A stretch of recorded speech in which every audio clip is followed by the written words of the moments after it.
Praise the Lord. கர்த்தருடைய பரிசுத்த நாமத்துக்கு மகிமை உண்டாவதாக. இந்த அருமையான நல்ல பரிசுத்த நாளின் கால நேரத்திலே தேவ சன்னிதானத்தில் வந்து தேவனுடைய பிரசன்னத்தின் ஆளுகைக்கு நம்மை அர்ப்பணித்து தேவனுக்கு ஆராதனை செய்யும்படி தேவனாகிய கர்த்தர் நம்மை ஒருமுகப்படுத்தி இருக்கிறபடியினாலே நான் கர்த்தருக்கு ஸ்தோத்திரம் செலுத்துகிறேன். இருக்கிறவரும் இருந்தவரும் வருகிறவருமாகிய சர்வ வல்லமை உள்ள தேவன், அல்பாவும் ஒமேகாவும் ஆதியும் அந்தவுமாயிருக்கிற வல்லமை உள்ள தேவனாகிய கர்த்தர் நம்மோடு கூட இருந்து நம்மை நடத்தி வருகிற எல்லா பாதைகளையும் நினைத்து நான் கர்த்தருக்கு ஸ்தோத்திரம் செலுத்துகிறேன். கர்த்தர் ஒருவரே நம்மோடு கூட இருக்கிறார். கர்த்தர் நம்மை விட்டு பிரிந்திருந்தால் நிச்சயமாகவே நாம் அழிந்து போயிருப்போம். கர்த்தர் தம்முடைய கிருபையினாலே நம்மை நடத்தி வருகிறார். அவருடைய இரக்கத்தினாலே அவர் நம்மை நடத்தி வருகிறார். அவருடைய பரிசுத்த மகிமையின் கரம் நம்மோடு கூட இருக்கிறது. இன்றைக்கும் தேவனை ஆராதிக்கும்படி பூமியிலே ஆண்டவர் நமக்கு ஆயுசு நாட்களை கூட்டி தந்து ஒரு பாக்கியத்தை கூட ஆண்டவர் தந்திருக்கிறபடினாலே நான் ஆண்டவருக்கு ஸ்தோத்திரம் செலுத்துகிறேன். கர்த்தர் உண்மையாகவே இன்றைக்கு உங்களை ஆசீர்வதிக்கப் போகிறார். இன்றைக்கு உண்மையாகவே கர்த்தர் உங்களை விடுதலையாக்கப் போகிறார். இன்றைக்கு உண்மையாகவே கர்த்தர் உங்கள் மேலே தம்முடைய மகிமையின் அபிஷேகத்தை வெளிப்படுத்த போகிறார். கண்களை மூடுவோமா? இருதயத்தின் ஆழத்திலிருந்து ஆண்டவரை நோக்கி பார்த்து சர்வ வல்லமை உள்ள தேவனுடைய சமூகத்திலே நம்மை ஒப்பு கொடுத்து ஆண்டவரை நோக்கி நம்ம ஜெபம் பண்ண ஆரம்பிக்கலாம். எல்லாரும் ஸ்தோத்திரம் பண்ணி கர்த்தருடைய நாமத்தை நாம் மகிமைப்படுத்துவோமா? Praise the Lord. ஸ்தோத்திரம் ஆண்டவரே, உம்மை நன்றியோடு ஸ்தோத்திரிக்கிறோம். உம்முடைய நாமத்தை நாங்கள் மகிமைப்படுத்துகிறோம். பரிசுத்தராகிய தெய்வமே, ஏமன் ஸ்தோத்திரம். சகலமும் படைத்தவராகிய தெய்வமே, ஹல்லேலூயா. மகிமைக்கும் கனத்துக்கும் பாத்திரராயிருக்கிற தெய்வமே, உம்மை நன்றியோடு ஸ்தோத்திரிக்கிறோம் ஆண்டவரே, ஹல்லேலூயா. இந்த பரிசுத்த நாளிலே தேவரீர் உம்முடைய திருமுகத்தை நோக்கி பார்க்கும்படி பிரைஸ் தி லார்ட். ஸ்தோத்திரம். உம்முடைய மகிமையின் அபிஷேகத்தை ஒரு விசை கூட உணர வேண்டும் என்று சொல்லி, தேவனுடைய தொடுதலை ஒரு விசை கூட நான் பெற்றுக்கொள்ள வேண்டும் என்று சொல்லி, உம்மை ஆராதிக்க வேண்டும் என்று சொல்லி முழு இருதயத்தோடு ஏமன் ஸ்தோத்திரம் கடந்து வந்திருக்கிற ஒவ்வொரு பிள்ளைகள் மேலும் என் தேவனாகிய கர்த்தருடைய அபிஷேகமும் ஆசீர்வாதமும் வெளிப்படும்படியாக நான் ஜெபிக்கிறேன் ஆண்டவரே. இந்த ஆராதனை பரலோக தேவன் அங்கீகரிக்கும் ஆராதனையாயிருக்கட்டும். பரலோகத்துக்கு ஏமன் ஸ்தோத்திரம் பரலோக ஆராதனைக்கு ஒத்து போகிற ஆராதனையாயிருக்கட்டும். பரிசுத்த அலங்காரத்தோடு என் பிள்ளைகள் உம்மை ஆராதிக்கும்படி இயேசுவின் நாமத்தினாலே கடந்து வரத்தக்கதாக தேவன் நீர் உதவி செய்யும். ஒவ்வொருவரையும் ஒருமுகப்படுத்தும் ஒரே மனதின் இருதயத்தை என் தேவனாகிய கர்த்தரின் பிள்ளைகளுக்கு கட்டளையிடும்படியாக நான் ஜெபிக்கிறேன் ஆண்டவரே. பல இடங்களில் இருந்து ஆராதித்தாலும் சபையோடு சேர்ந்து ஒரு மனதோடு ஆராதிக்கும் இருதயத்தை தாரும். இன்றைக்கு ஆராதனையை கர்த்தர் பொறுப்பெடுத்துக் கொள்ளும். நடத்துகிற பிள்ளைகள் மேலும் உம்முடைய அபிஷேகம் நதியாய் கடந்து வர நான் ஜெபிக்கிறேன்.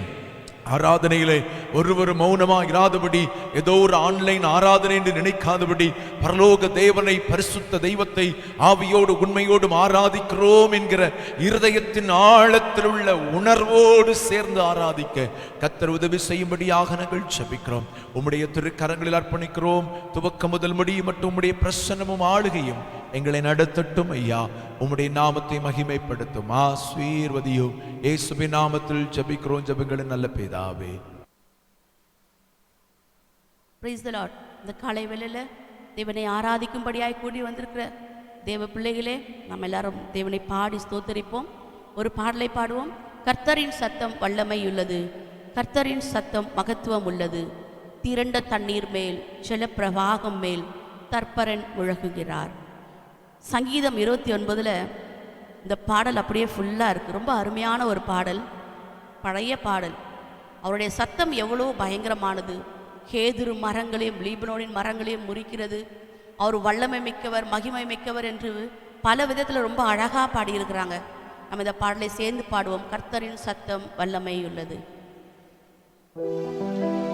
கர்த்தரின் சத்தம் வல்லமை உள்ளது, கர்த்தரின் சத்தம் மகத்துவம் உள்ளது. திரண்ட தண்ணீர் மேல் ஜலப்பிரவாகம் மேல் தர்ப்பரன் முழங்குகிறார். அல்லேலூயா. கர்த்தரின் சத்தம் வல்லமை உள்ளது.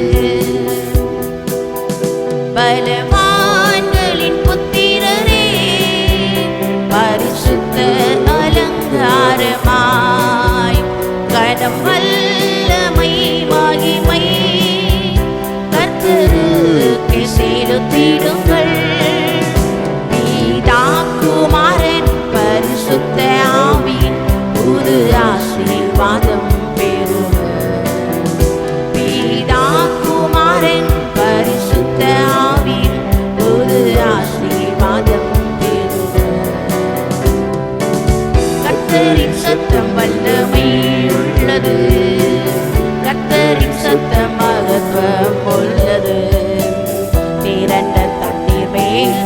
ஜல பிரவாகம் மேல் கர்த்தரின் முழங்குகிறார். அல்லேலூயா. கர்த்தரின் சத்தம் வல்லமை உள்ளது. ஏதோரு மரங்களையும் லீபனோனின் மரங்களையும் கர்த்தரின் வலிய சத்தம் கோரமாக முறிக்கின்றது.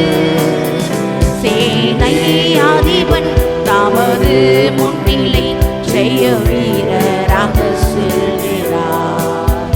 சேனையாதிபன் தமது முன்னிலை செய்ய வீரனாக செல்கிறார். கர்த்தரின் சத்தம் வல்லமை உள்ளது. கர்த்தரின் சத்தம் மகத்துவம் உள்ளது. திரண்ட தண்ணீர் மேல் ஜல பிரவாகம் மேல் கர்த்தரின் முழங்குகிறார். அல்லேலூயா. கர்த்தரின் சத்தம் வல்லமை உள்ளது. அக்கினி ஜுவாலைகளே அவர் சத்தம் பிளக்கின்றது. காதேஸ் வனாந்திரத்தை கர்த்தர் சத்தம் அதிரப்படும். ராஜாவாகவே கர்த்தர் வீற்றிருப்பார். ராஜரீகமெங்கும் ஜொலிக்கும். ராஜாவாகவே கர்த்தர் வீற்றிருப்பார். ராஜரீகமெங்கும் ஜொலிக்கும். கர்த்தரின் சத்தம் வல்லமை உள்ளது. கர்த்தரின் சத்தம் மகத்துவம் உள்ளது.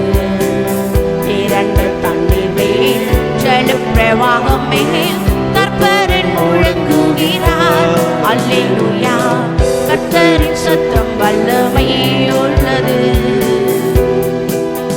பெண்மான்கள் ஈனும்படி பலத்த கிரி செய்திடும். காற்றையும் வெளியாக்கும் கர்த்தரின் வலிய சத்தம் பலன் கொடுத்து சமாதானம் இது பரதெம்மை ஆசீர்வதிப்பார்.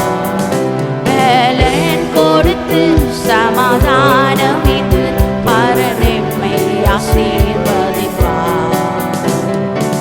கர்த்தரின் சத்தம் வல்லமை உள்ளது.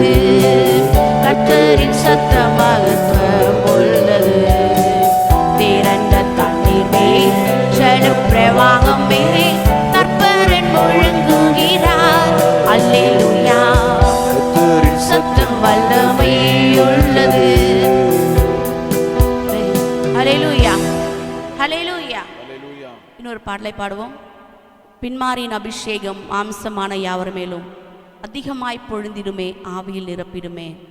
அக்கினியாய் இறங்கிடுமே. அக்னி நாவாக அமர்ந்திடுமே. எல்லாரும் சேர்ந்து பாடுவோம். எலும்பு பள்ளத்தாக்குல ஒரு சேனை எழும்பி நிற்கத்தக்கதாய் தீர்க்கதரிசி காணுகிறான்.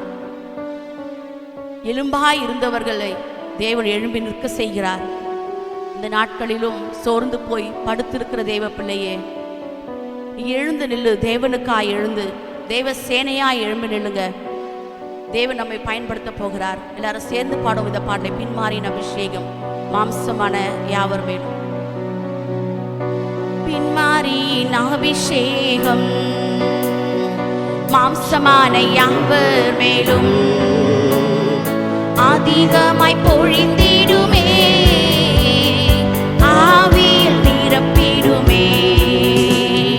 பின்மாரின் அபிஷேகம் மாம்சமான யாவர் மேலும் அதிகமாய் பொழிந்திடுமே. ஆவியில் நிரப்பிடுமே. அக்கினியாய் இறங்கிடுமே. அக்கினாவாக அமர்ந்திடுமே. பெருங்காற்றாக வீசிடுமே. ஜீவ பலியாக பாய்ந்திடுமே. அக்கினியாய் இறங்கிடுமே. அக்கினாவாக அமர்ந்திடுமே. பெருங்காற்றாக வீசிடுமே. ஜீவ நதியாக பாய்ந்திடுமே. பள்ளத்தாக்கினில் ஒரு சேனையை நான் காண்கிறேன். அதிகாரம் தந்திடுமே, தீர்க்க தரிசனம் உரைத்திடவே. எலும்பு பள்ளத்தாக்கினில் ஒரு சேனையை நான் காண்கிறேன். அதிகாரம் தந்திடுமே, தீர்க்க தரிசனம் உரைத்திடவே. அக்கினியாய் இறங்கிடுமே, அக்னி நாவாக அமர்ந்திடுமே, பெருங்காற்றாக வீசிடுமே, ஜீவநதியாக பாய்ந்திடுமே. அக்கினியாய் இறங்கிடுமே, அக்னி நாவாக அமர்ந்திடுமே, பெருங்காற்றாக வீசிடுமே, ஜீவநதியாக பாய்ந்திடுமே. கர்மேல் ஜெப வேளையில் ஒரு கையளவு மேகம் காண்கிறேன். ஆகாபு நடுங்கிடவே, அக்னி மழையாக பொழிந்திடுமே. கர்மேல் ஜெப வேளையில் ஒரு கையளவு மேகம் காண்கிறேன். ஆகாபு நடுங்கிடவே, அக்னி மழையாக பொழிந்திடுமே. அக்கினியாய் இறங்கிடுமே, அக்னி நாவாக அமர்ந்திடுமே, பெருங்காற்றாக வீசிடுமே, ஜீவநதியாக பாய்ந்திடுமே. அக்கினியாய் இறங்கிடுமே, அக்னி நாவாக அமர்ந்திடுமே, பெருங்காற்றாக வீசிடுமே, ஜீவநதியாக பாய்ந்திடுமே. சீனாய் மலையின் மேலே அக்னி ஜுவாலையை நான் காண்கிறேன். இஸ்ரவேலின் தேவனே, என்னை அக்கினியாய் மாற்றிடுமே. சீனாய் மலையின் மேலே அக்னி ஜுவாலையை நான் காண்கிறேன். இஸ்ரவேலின் தேவனே, என்னை அக்கினியாய் மாற்றிடுமே. அக்கினியாய் இறங்கிடுமே, அக்னி ஜுவாலாக அமர்ந்திடுமே, பெருங்காற்றாக வீசிடுமே, ஜீவநதியாக பாய்ந்திடுமே. அக்கினியாய் இறங்கிடுமே, அக்னி நாவாக அமர்ந்திடுமே, பெருங்காற்றாக வீசிடுமே, ஜீவநதியாக பாய்ந்திடுமே. அக்கினியாய் இறங்கிடுமே, அக்னி நாவாக அமர்ந்திடுமே, பெருங்காற்றாக வீசிடுமே, ஜீவநதியாக பாய்ந்திடுமே. கர்மேல் ஜெப வேளையில் ஒரு கையளவு மேகம் காண்கிறேன். ஆகாபு நடுங்கிடவே, அக்னி மழையாக பொழிந்திடுமே. கர்மேல் ஜெப வேளையில் ஒரு கையளவு மேகம் காண்கிறேன். ஆகாபு நடுங்கிடவே, அக்னி மழையாக பொழிந்திடுமே. அக்கினியாய் இறங்கிடுமே,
துதிக்கிறோம் துதிக்கிறோம் துதிக்கிறோம் ரச்சா.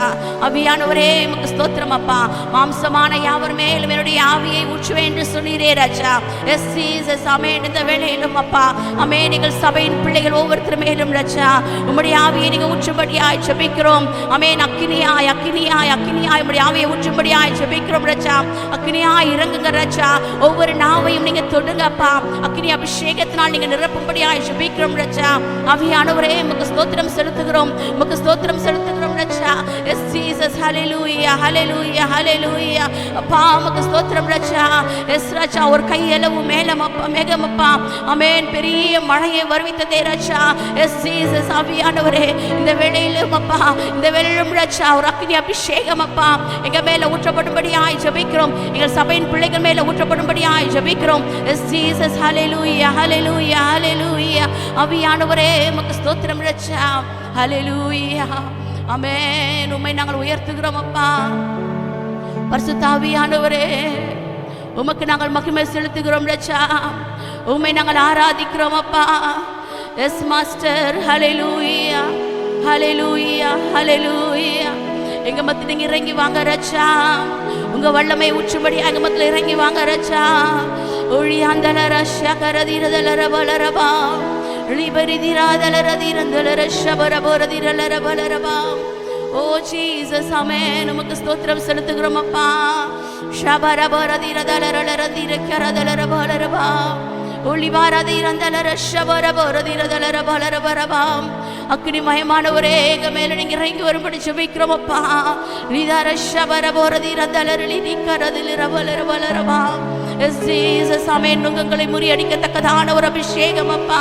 பலவீனங்களை மாற்றத்தக்கதான ஒரு அபிஷேகம் ரச்சா. இந்த காலை வேளையில எங்கள் பிள்ளைகள் மேல இறங்கி வரும்படி ஜெபிக்கிறோம். ரியாந்தர ஷபரபரதிரதலரபரபா ரியாந்தரலர ஷகரதிரதலரபரபரபரபா உதிராந்தரதலரலர ஷபரபரபரதலரபரபா லிபாரதிரகரதலர ஷபரபரதிரதலரபரபரபா. Yes Jesus amen. ஆவியானவரே உம்மை நாங்கள் உயர்த்துகிறோம் அப்பா. எஸ் ஜீசஸ் தகுதி இல்லாத எங்களுக்கு அப்பா எங்களை நீங்க எடுத்து உயர்த்தினீரே ரச்சா. எங்களை நீங்க அபிஷேகித்தீரே ரச்சா. ஒரு தகுதியும் இல்லாத எங்களை நீங்க ரட்சித்தீரே. நீங்க மீட்டெடுத்தீரே அபிஷேகித்தீரே ரச்சா. ஆமென். உம்முடைய பிள்ளையாய் மாற்றினீரே. உமக்கு நாங்கள் ஆராதனைகளை செலுத்துகிறோம் அப்பா. உம்மை நாங்கள் ஸ்தோத்திரிக்கிறோம் ரச்சா. எஸ் ஜீசஸ் ஆமென். துதிக்கப்படத்தக்க தெய்வம் நீரப்பா. உம்மையே நாங்கள் துதித்து ஆராதிக்கிறோம் ரச்சா. உம்மையே நாங்கள் துதித்து ஆராதிக்கிறோம் ரச்சா. எஸ் ஜீசஸ் ஹல்லேலூயா ஹல்லேலூயா ஹல்லேலூயா ஆமென். வானங்களை உண்டாக்கின தேவன் நீர். சர்வத்தையும் சிருஷ்டித்த தேவன் நீர் ரச்சா. வானங்களையும் அதன் சேனைகளையும் உண்டாக்கினவர் அப்பா. நீர் ஒருவரே கர்த்தர் ரச்சா. ஆமென். நீர் ஒருவரே கர்த்தர் அப்பா. இந்த உலகத்தில் உள்ள சகல சிருஷ்டிகளையும் உருவாக்கின தெய்வம் நீர் அப்பா. உம்முடைய வார்த்தையினால் சிருஷ்டித்தீரே. எஸ் ஜீசஸ் தண்ணீர்களை ஆமென் உங்கள் கையால் அளந்தீரே அப்பா. ஆமென். இயேசுவே எல்லாவற்றுக்கும் ஒரு அளவாய் அப்பா தேவையான தண்ணீர் தேவையான பூமி என்று அழகாய் சிருஷ்டித்தீரே ரச்சா. உம்முடைய சிருஷ்டிப்பு எவ்வளவு நேர்த்தியானவைகள் அப்பா. ஆமென். உமக்கு ஸ்தோத்திரம் ரச்சா. ஒன்றும் பழுதில்லாமல் இன்று வரையிலும் ரச்சா அழகாய் இயங்கிக் கொண்டிருக்கிறது. அவ்வளவு பெரிய சிருஷ்டிகரை நாங்கள் ஆராதிக்கும்படியான கிருபைகளை எங்களுக்கு தந்திருக்கிறீரே ரச்சா. அப்பா உமக்கு ஸ்தோத்திரம் அப்பா. நாங்கள் எம்மாத்திரம் ரச்சா. நாங்கள் எம்மாத்திரம் அப்பா. மண்ணான எங்களை இயேசுவே உம்முடைய பிள்ளையாய் ஏற்றுக்கொண்டீனே. நாங்கள் எம்மாத்திரம் ரச்சா. இயேசுவே உம்முடைய வார்த்தையினால இந்த பூமியில் உள்ள அத்தனையும் சிருஷ்டித்தீரே ரச்சா. எஸ் ஜீசஸ் ஹல்லேலூயா. உம்முடைய படைப்பு எவ்வளவு மேன்மையானதப்பா. உம்முடைய சிருஷ்டிப்பு எவ்வளவு அழகானவைகள் ரச்சா. ஆமென். இயேசுவே நீர் ஒருவரே கர்த்தர் அப்பா. நீர் ஒருவரே கர்த்தர் ரச்சா. ஆமென். நிசாவாமையுள்ளவர். ஆமென். சர்வத்தையும் ஆளுகிறவர் நீர். ரட்சா உமக்கு ஸ்தோத்திரம் அப்பா. வானத்தையும் பூமியையும் படைத்து நட்சத்திரங்களை பெயர் சொல்லி அழைத்த தேவன் நீர் ராஜா. அவ்வளவு பராக்கிரமம் உள்ள தேவனை ஆராதிக்கும்படியான கிருபையையும் அபிஷேகத்தையும் எங்களுக்கு கொடுத்திருக்கிறீரே. எஸ் ஜீசஸ், ஹல்லேலூயா, ஆமென். உமக்கு ஸ்தோத்திரம் அப்பா. வானங்களையும் அதின் சேனைகளையும் உண்டாக்கிய நீர் ஒருவரே கர்த்தர். வானங்களையும் அதின் சேனைகளையும் உண்டாக்கிய நீர் ஒருவரே கர்த்தர். பூமியையும் அதில் உள்ளவைகளும் உண்டாக்கிய நீர் ஒருவரே கர்த்தர். சமுத்திரமும் அதில் உள்ளவைகளும் காப்பாற்றும் நீர் ஒருவரே கர்த்தர். நீர் ஒருவரே கர்த்தர், நீர் ஒருவரே கர்த்தர், நீர் ஒருவரே கர்த்தர், நீர் ஒருவரே, நீர் ஒருவரே கர்த்தர், நீர் ஒருவரே கர்த்தர், நீர் ஒருவரே கர்த்தர், நீர் ஒருவரே. கண்ணீர்களையும் தம் கையால் அளந்து பூமியின் மண்ணை மரக்காலால் அடக்கி. தண்ணீர்களையும் தம் கையால் அளந்து பூமியின் மண்ணை மரக்காலால் அடக்கி. மலைகளை பிடித்து தம் கையில் எடுத்து பர்வதங்களை தராசில் நிறுத்தும். மலைகளை பிடித்து தம் கையில் எடுத்து பர்வதங்களை தராசில் நிறுத்தும். நீர் ஒருவரே கர்த்தர், நீர் ஒருவரே கர்த்தர், நீர் ஒருவரே கர்த்தர், நீர் ஒருவரே, நீர் ஒருவரே கர்த்தர், நீர் ஒருவரே கர்த்தர், நீர் ஒருவரே கர்த்தர், நீர் ஒருவரே. சாவாமையுள்ளவர் அவர் ஒருவரே, சர்வத்தை ஆள்பவர் அவர் ஒருவரே. சாவாமையுள்ளவர் அவர் ஒருவரே, சர்வத்தை ஆள்பவர் அவர் ஒருவரே. வானம் படைத்தவர், இந்த பூமி படைத்தவர், நட்சத்திரங்களை பெயர் சொல்லி அழைத்தவர். வானம் படைத்தவர், இந்த பூமி படைத்தவர், நட்சத்திரங்களை பெயர் சொல்லி அழைத்தவர். நீர் ஒருவரே கர்த்தர், நீர் ஒருவரே கர்த்தர், நீர் ஒருவரே கர்த்தர், நீர் ஒருவரே, நீர் ஒருவரே கர்த்தர், நீர் ஒருவரே கர்த்தர், நீர் ஒருவரே கர்த்தர், நீர் ஒருவரே. வானங்களையும் அதன் சேனைகளையும் உண்டாக்கிய நீர் ஒருவரே கர்த்தர். வானங்களையும் அதன் சேனைகளையும் உண்டாக்கிய நீர் ஒருவரே கர்த்தர். பூமியையும் அதில் உள்ளவைகளும் உண்டாக்கிய நீர் ஒருவரே கர்த்தர். சமுத்திரமும் அதில் உள்ளவைகளும் காப்பாற்றும் நீர் ஒருவரே கர்த்தர். நீர் ஒருவரே கர்த்தர், நீர் ஒருவரே கர்த்தர், நீர் ஒருவரே கர்த்தர், நீர் ஒருவரே, நீர் ஒருவரே கர்த்தர், நீர் ஒருவரே கர்த்தர், நீர் ஒருவரே கர்த்தர், நீர் ஒருவரே, நீர் ஒருவரே கர்த்தர், நீர் ஒருவரே கர்த்தர், நீர் ஒருவரே கர்த்தர், நீர் ஒருவரே, நீர் ஒருவரே கர்த்தர், நீர் ஒருவரே கர்த்தர், நீர் ஒருவரே கர்த்தர், நீர் ஒருவரே.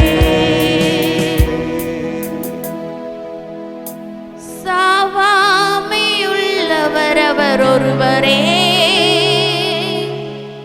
சர்வத்தை ஆள்பவர் அவர் ஒருவரே. சாவா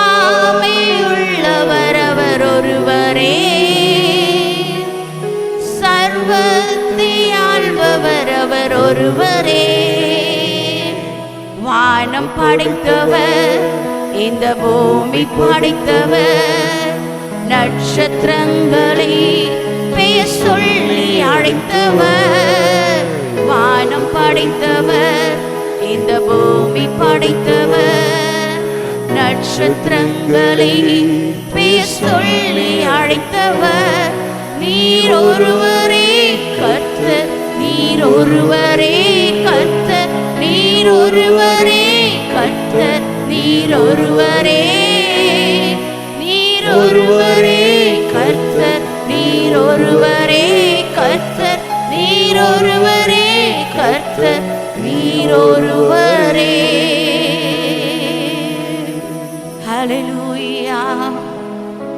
எஸ் ஜீசஸ், நீங்க ஒருவரே எங்கள் தெய்வம் அப்பா, எங்கள் கர்த்தாதி கர்த்தரும் எங்கள் ராஜாதி ராஜனுமாக அப்பா, நீர் ஒருவரே எங்கள் பிதாவாகிய தேவனாய் இருக்கிறீரே.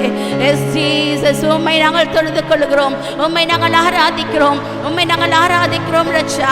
எஸ் ஜீசஸ், சர்வத்தை ஆள்பவரே, ஆமென். உமக்கு ஸ்தோத்திரம் அப்பா, சாவாமையுள்ளவரே, ஆமென். உம்மை நாங்கள் ஸ்தோத்திரிக்கிறோம் ரட்சா. அப்பா, வானத்தையும் பூமியையும் படைத்தவரே, நட்சத்திரங்களை பெயர் சொல்லி அழைத்தவரே, அப்பா, தாயின் கருவில உருவாவதற்கு முன்பதாகவே எங்களையும் பெயர் சொல்லி அழைத்தவரே, ஆமென். உம்மை நாங்கள் ஸ்தோத்திரிக்கிறோம் ரட்சா. உம்முடைய உள்ளங்கைகளில் எங்களை வரைந்து வைத்திருக்கிறீரே அப்பா, உமக்கு நாங்கள் நன்றி செலுத்துகிறோம் ரட்சா, உமக்கு நாங்கள் நன்றி செலுத்துகிறோம் ரட்சா. ஹல்லேலூயா, ஹல்லேலூயா, ஹல்லேலூயா. இயேசுவே, உமக்கு ஸ்தோத்திரம் அப்பா, உமக்கு ஸ்தோத்திரம் ரட்சா, உமக்கு ஸ்தோத்திரம். ஹல்லேலூயா. இவ்வளவு ஒரு பயங்கரமான தெய்வத்தை, ஒரு வல்லமை மிக்க தெய்வத்தை, பராக்கிரமம் நிறைந்த தெய்வத்தை ஆராதிக்கும்படியான கிருபையை நமக்கு கொடுத்திருக்கிறாரு. நாம் எவ்வளவு பாக்கியவான்கள், நாம் எவ்வளவு பாக்கியவான்கள். நட்சத்திரங்களை கூட பெயர் சொல்லி அழைக்கும் நம்முடைய தேவன் நம்மை பெயர் சொல்லி அழைப்பதற்கு நாம் எம்மாத்திரம், நாம் எம்மாத்திரம். ஹல்லேலூயா. நாம் ஒவ்வொருவரையும், ஒவ்வொரு தனிநபரையும் அவருடைய உள்ளங்கைகளில் வரைந்து வைத்திருக்கிறார், உள்ளங்கைகளில் பொறித்து வைத்திருக்கிறாரே. ஆமென். நம்மை கைவிடாத தேவன் அவர், நம்மை ஒரு நாளும் விட்டு விடாத தேவன் அவர். எஸ் ஜீசஸ், ஹல்லேலூயா. இந்த காலை வேளையில தேவனை ஆராதித்துக் கொண்டிருக்கிற தேவ பிள்ளையே, நீ கலக்கத்தோடும் கண்ணீரோடும் வருத்தத்தோடும் இருக்கிறியா? ஒரே ஒரு காரியத்தை நினைத்துக்கொள். நீ உருவாகுவதற்கு முன்பதாகவே, நீ தாயின் வயிற்றில் உருவாவதற்கு முன்பதாகவே உன்னை அவர் பெயர் சொல்லி அழைத்திருக்கிறார். நீ என்னுடையவள், நீ என்னுடையவன் என்று பெயர் சொல்லி அழைத்திருக்கிறார். அழைத்த தேவன் கைவிடுவாரோ? அழைத்த தேவன் உன்னை விட்டு விடுவாரோ? இல்லையே. அவர் ஒரு நாளும் வாக்கு மாறாதவர், அவர் ஒரு நாளும் பொய் சொல்ல மாட்டார். எஸ் ஜீசஸ், ஹல்லேலூயா. இப்படிப்பட்ட ஒரு தெய்வத்தை அல்லவா நாம் ஆராதிக்கிறோம். தேவ பிள்ளையே, உன்னுடைய கலக்கங்கள், வருத்தங்கள், இருதயத்தின் பாரங்கள், வேதனைகள் எல்லாவற்றையும் தூக்கி போட்டுவிடு. உன்னை உண்டாக்கின தேவன் அவர் உன்னோடு கூட இருக்கிறார். யார் கைவிட்டாலும் சரி, இந்த உலகத்தில் யார் கைவிட்டாலும் உன்னை படைத்தவர் உன்னோடு கூட இருக்கிறார். ஆமென். ஹல்லேலூயா. ஷபரதி ரகரலரவலரவா. ஓ ஜீசஸ், ஆமென். நமக்கு ஸ்தோத்திரம் ரட்சா. ஹல்லேலூயா, ஹல்லேலூயா, ஹல்லேலூயா. ஆமென். நம்முடைய இருதயம் தேவன் மேலேயே வாஞ்சையாயிருக்கட்டும். எப்பொழுதும் அவர் மேல தாகமா இருக்க வேண்டும். இரவு நேரங்களில் படுக்கும் பொழுதும், பகல் நேரங்களில் வேலை செய்யும் பொழுதும் நம்முடைய இருதயம் அவரோடு இணைந்திருக்க வேண்டும். மான்கள் எப்படி நீரோடைகளை வாஞ்சித்து கதறுகின்றதோ, அப்படியே என் தேவனே, நான் உண்மையே வாஞ்சிக்கிறேன் என்று ஒவ்வொரு நாளும் நம்முடைய வாழ்க்கையை அர்ப்பணித்து நாம் இருப்போமா? ஹல்லேலூயா, ஜீசஸ். மான்கள் நீரோடை வாஞ்சிப்பது போல ஆத்மா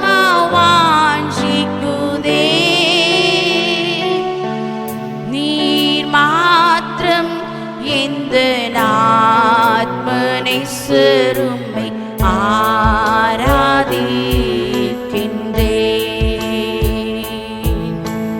மான்கள் நீரோடை வாஞ்சிப்பது போல ஆத்ம வாஞ்சிக்குதே. நீர் மாத்திரம் இந்த ஆத்மனை சிறுமை ஆராதிக்கின்றேன்.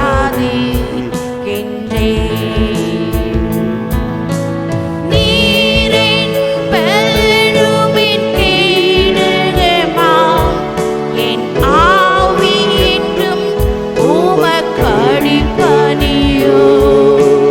நீர் மாத்திரம் எந்த ஆத்மனை சிறுமை ஆராதிக்கின்றேன்.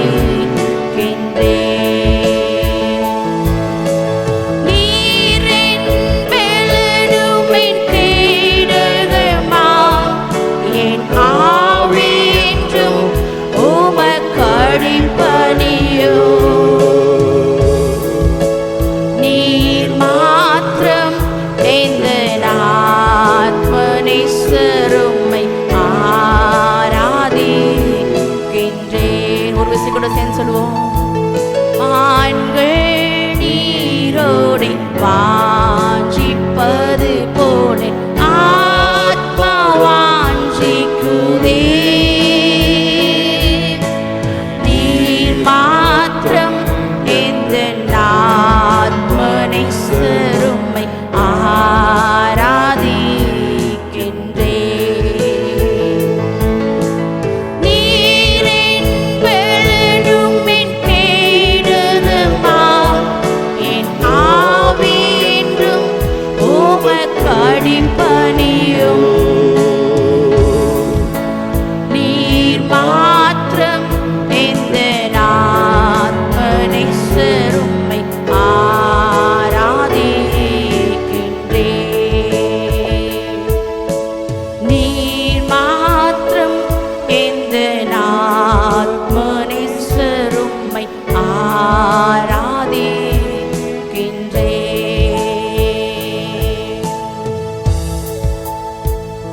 நம்முடைய வாழ்க்கையின் ஒவ்வொரு சூழ்நிலைகளிலும் அவர் நமக்கு போதுமானவர்.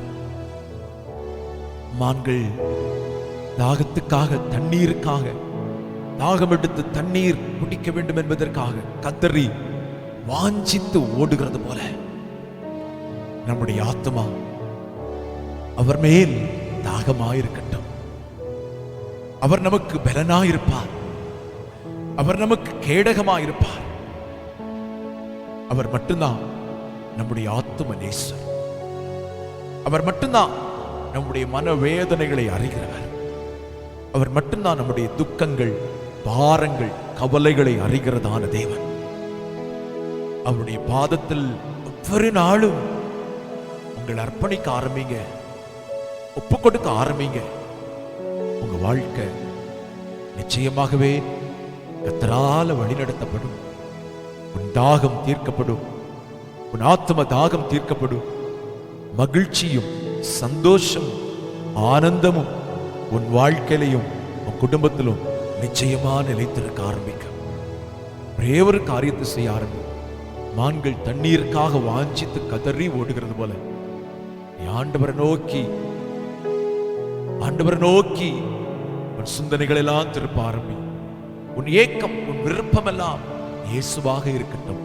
கர்த்தர் உன்னை ஆசீர்வதிப்பார்.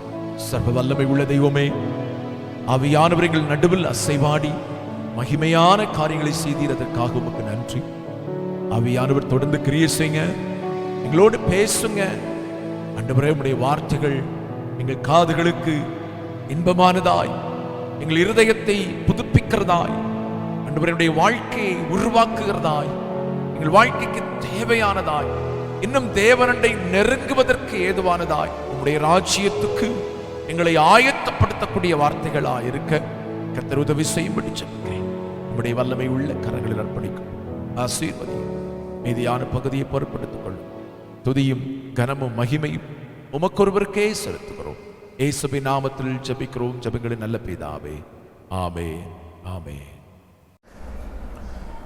Praise the Lord. Praise the Lord. கர்த்தருடைய பரிசுத்த நாமத்துக்கு மகிமை உண்டாகட்டும். परमेश्वर के पवित्र नाम की महिमा हो. சீக்கிரமாய் வரப்போகிற இயேசு கிறிஸ்துவின் விலையேறப்பெற்ற நாமத்தினாலே உங்களை வாழ்த்துகிறேன், வரவேற்கிறேன். जल्दी से आने वाले हमारे प्रभु यीशु मसीह के बहुमूल्य नाम से आप सभी को बधाई देकर स्वागत करता हूं. கர்த்தர் உங்களை ஆசீர்வதிப்பாராக. परमेश्वर आप सभी को आशीष करेंगे. கடந்த சில நாட்களாகவே நீதிமொழிகள் 14வது அதிகாரம் 32வது வசனத்தை நாம் தியானித்து வருகிறோம். पिछले कुछ दिनों से नीति वचन के 14वें अध्याय के 32वें वचन को हम ध्यान करते हुए आ रहे हैं. துன்மார்க்கன் தன் துன்மார்க்கத்திலே வாரிக்கொள்ளப்படுகிறான். दुष्ट मनुष्य बुराई करता हुआ नष्ट हो जाता है, நீதிமானுடைய மரணத்திலும் நம்பிக்கை உண்டு. परंतु धर्मी के मृत्यु के समय भी भरोसा है. வேதம் சொல்லுகிறது, वचन कहता है ஒரு நீதிமான் நம்பிக்கையோடே மரிக்கிறான். एक धर्मी व्यक्ति भरोसे के साथ मरता है. வேதம் சொல்லுகிறது, கர்த்தருடைய பரிசுத்தவான்களுடைய மரணம் கர்த்தருடைய பார்வைக்கு அருமையாயிருக்கிறது.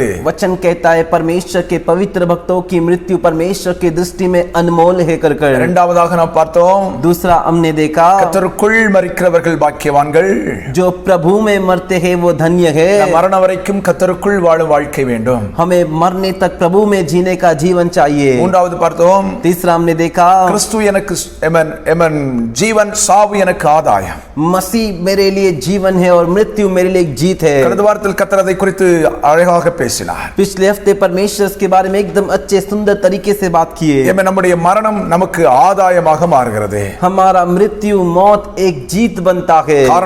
कारण அற்பமான சரீரம் மகிமையாக மறுரூபமாக்கப்படுகிறது. இயேசு கிறிஸ்துவின் சாயலுக்கு ஒப்பாக மறுரூபமாக்கப்படும். ये तुच्छ दीनहीन शरीर जो है यीशु के महिमा के शरीर में रूपांतर में बदलता है. ஆகவே சாவு நமக்கு ஆதாயம். इसीलिए मृत्यु मौत हमारे लिए जीत है. இரண்டாவதாக दूसरा நிரந்தரமாக निरंतर தேவன் நமக்காக ஆயத்தப்படுத்தி இருக்கும் குடியிருப்புக்குள் நாம் போகிறோம். प्रभु हमारे लिए रहने के लिए एक स्थान जो बना के रखे वहां पर हम जाएंगे. குடியிருப்பு எவ்வளவு அழகானது என்பதை குறித்தெல்லாம் ஆண்டவர் நம்மோடு பேசினார். वो रहने का स्थान वो जगह कैसा रहेगा कर उसके बारे में हमसे बात किए. இன்றைக்கு நான்காவது காரியத்தை கர்த்தர் பேச விரும்புகிறார். आज चौथा कार्य परमेश्वर हमसे बात करना चाहते हैं. எபிரேயர்கள் நிருபம் 11வது அதிகாரம் 4வது வசனம் இப்படி ஆய் சொல்லுது. Hebrew chapter 11 verse 4. इब्रानियों का 11वें अध्याय का चौथा वचन कहता है. எபிரேயர்கள் நிருபம் 11வது அதிகாரம் 4வது வசனம். इब्रानियों का पत्री 11वें अध्याय का चौथा वचन. விசுவாசத்தினாலே ஆபேல் विश्वास ही से हाबिल காயினுடைய பலியிலும் மேன்மையான பலியை தேவனுக்கு செலுத்தினான்.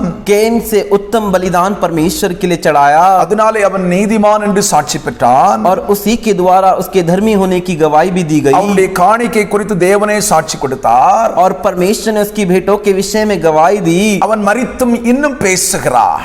और वो मरने के बाद भी अब तक बातें कर रहा है. வேதம் சொல்கிறது, वचन कहता है ஆபேலை கர்த்தர் நீதிமான் என்று சொன்னார். आबिल को देखकर परमेश्वर धर्मी कर कहे. ஆபேல் மரித்தான். आबिल मर गया. கவனித்துக் கொள்ளுங்கள், நீதிமானாகிய ஆபேல் மரித்தான்.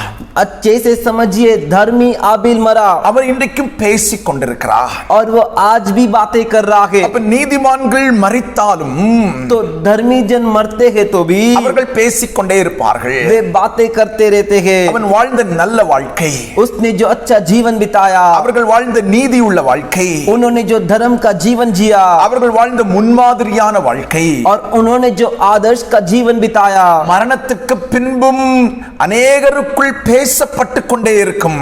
मृत्यु के बाद भी अनेक के बीच में बोला जाता है. அநேகருக்குள் அது பேசிக்கொண்டே இருக்கும். अनेक के अंदर वो बातें चलती रहती है. हालेलुया. நீதிமான் மரித்தாலும் धर्मी जन मरता तो भी அவன் வாழ்க்கை குறித்து ஜாதிகள் ஜனங்கள் பேசிக்கொண்டே இருக்கிறார்கள். उसके जीवन के बारे में जाति लोग जो कि उसके बारे में बोलते रहते हैं. ஆனால் துன்மார்க்கனை குறித்து வேதம் என்ன சொல்கிறது? लेकिन दुष्ट व्यक्ति के बारे में पवित्र शास्त्र क्या कहता है? 49வது சங்கீதத்தில் சொல்லப்பட்டிருக்கிறது. 49वें भजन संगीता में कहा गया है. 11 முதல் கீழே உள்ள வசனங்கள் சொல்கிறது. 11वें से लेकर नीचे के वचन में कहा गया है. தங்கள் வீடுகள் நித்திய காலமாகவும் उनका घर सदा रहेगा. தங்கள் வாசஸ்தலங்கள் தலைமுறை தலைமுறையாகவும் இருக்கும் என்பது அவர்கள் உள்ளத்தின் அபிப்பிராயம். और उनके निवास पीढ़ी से पीढ़ी तक बने रहेंगे कर उनके मन ही मन सोचते हैं. அவர்கள் நாமங்களை தங்கள் நிலங்களுக்கு தரிக்கிறார்கள். वो उनके नाम जो है उनकी जगह को ठहराते हैं. ஆகிலும் கனம் பொருந்தி இருக்கிற மனுஷன் நிலைத்திருக்கிறதில்லை, அழிந்து போகும் மிருகங்களுக்கு ஒப்பாயிருக்கிறான். परंतु मनुष्य प्रतिष्ठा पाकर भी स्थिर नहीं रहता, वो पशुओं के समान होता है जो मर मर मिटते हैं। துன்மார்க்கரை குறித்து ஆண்டவர் சொல்கிறார், दुष्ट व्यक्ति के बारे में परमेश्वर कह रहे அவன் हैं, உயிரோடு இருக்கும்போது தன்னுடைய பெயரை நிலங்களுக்கு தரிப்பித்தாலும் वो जब जीवित रहता है वो समय अपनी भूमि के लिए नाम भी लगाता होगा। அவன் மரித்து ஏமன் அழிந்து போகும் மிருகங்களுக்கு ஒப்பாக போய்விடுகிறார்। वो मरकर नाश होने वाले पशु के समान बन जाता है। வேதம் சொல்கிறது ஆட்டு மந்தையை போல பாதாளத்தில் கிடத்தப்படுகிறார்கள்। वचन कहता है कि भेड़ों की तरह वो जो के अधोलोक में लेटे जाते हैं மரணம் அவர்களை மேய்ந்து போடும்। और मृत्यु उनको जो निगल लेगी। அல்லேலூயா, हालेलुया, அல்லேலூயா, हालेलुया। அவருடைய ரூபத்தை பாதாளம் அழிக்கும் என்று வேதம் சொல்லுகிறது। और उनके सुंदर रूप को अधोलोक नाश करेगा करकर அவன் மரிக்கும் போது ஒன்றும் கொண்டு போவதில்லை, அவன் மகிமை அவனை பின்பற்றி செல்வதும் இல்லை। वो मरते समय कुछ नहीं ले जाएगा और उसकी महिमा भी उसके साथ नहीं जाएगी। அவன் என்றென்றைக்கும் வெளிச்சத்தை காணாத தன் பிதாக்களின் சந்ததியை சேர்வான் என்று வேதம் சொல்லுகிறது। और वो सदा के लिए ज्योति नहीं देखेगा, अपने पितरों के साथ जाकर जुड़ जाएगा करकर கனம் பரிந்தினவனாய் பூமியில் வாழ்ந்தாலும் प्रतिष्ठित रहकर इस पृथ्वी पर जीवन बिताया तो भी அறிவில்லாத மனுஷன் அழிந்து போகும் மிருகத்துக்கு ஒப்பாயிருக்கிறான் என்று துன்மார்க்கனை குறித்து வேதம் சொல்லுகிறது। तो भी वो ऐसे मूर्ख के समान है जो दुष्टों के साथ नाश होकर मिलेगा करकर யோபுவின் புத்தகம் இப்படியாய் சொல்லுகிறது। अय्यूब का पुस्तक इस तरह कहता है 21வது அதிகாரம் 17வது வசனத்தில் துன்மார்க்கனை குறித்து சொல்லப்பட்டிருக்கிறது। 21वें अध्याय के 11वें वचन में दुष्ट व्यक्ति के बारे में बताया गया है। 21வது அதிகாரம் 17வது வசனம், 21वें अध्याय का 17वां वचन, எத்தனை சடுதியாய் துன்மார்க்கரின் விளக்கு அணைந்து போகும், कितनी बार दुष्टों का दीपक बुझता है। அவர் தமது கோபத்தினால் வேதனைகளை பகிர்ந்து கொடுக்கையில் அவர்கள் ஆபத்து அவர்கள் மேல் வரும்। या उन पर विपत्ति आ पड़ती है या परमेश्वर क्रोध करके उन्हें भाग में शोक देता है। வசனத்தை மறுபடியும் வாசிக்க ஏவப்படுகிறேன்। ये वचन को दोबारा पढ़ने के लिए उकसाया जा रहा हूँ। துன்மார்க்கனுக்கு சடுதியாய் ஆபத்து வருமா? दुष्ट व्यक्ति के लिए अचानक विपत्ति आती है। துன்மார்க்கரின் விளக்கு சடுதியாக அணைந்து போகுமா? दुष्ट इंसान का दीपक अचानक बुझ जाता है। ஆண்டவர் தமது கோபத்தினால் வேதனைகளை பகிர்ந்து கொடுக்கையில் அவர்கள் ஆபத்து அவர்கள் மேல் வரும் என்று வேதம் சொல்லுகிறது। परमेश्वर क्रोध करके उनके बाग में शोक देता है, इसीलिए उनके ऊपर विपत्ति आ पड़ेगी कर वचन कहता है। சங்கீதம் 1:4 சொல்லப்படுகிறது। भजन संगीता का पहले संगीता का 4था वचन कहता है, துன்மார்க்கர் காற்று பதறடிக்கும் பதரை போல இருப்பார்கள், उड़ाई हुई हवा से उड़ाई हुई भूसा के समान रहेंगे कर சங்கீதம் 37, 35, 36 சொல்கிறது। भजन संगीता का 37, 36 और 35वां संगीता कहता है, கொடிய பலவந்தமான ஒரு துன்மார்க்கனை கண்டே, एक कठोर बलवंत दुष्ट व्यक्ति को मैंने देखा। அவன் தனக்கேற்ற நிலத்தில் முளைத்திருக்கிற பச்சை மரத்தை போல தழைத்தவனாயிருந்தான்। वो उसके जमीन में उगा हुआ एक अच्छी हरी पेड़ के समान था, ஆனாலும் फिर भी அவன் ஒளிந்து போனான்। वो गायब हो गया। பாருங்கள், அவன் இல்லை। देखिए वो नहीं है। அவன் அவனை தேடினேன், அவன் காணப்படவும் இல்லை। उसे मैंने ढूंढा फिर भी उसे पता नहीं लगा पाया। வேதம் சொல்லுகிறது துன்மார்க்கனை குறித்து அவன் பூமியிலே ஒருவரும் பேசுவதில்லை। वचन कहता है दुष्ट व्यक्ति के बारे में इस भूमि इस पृथ्वी पर कोई बातें नहीं करता।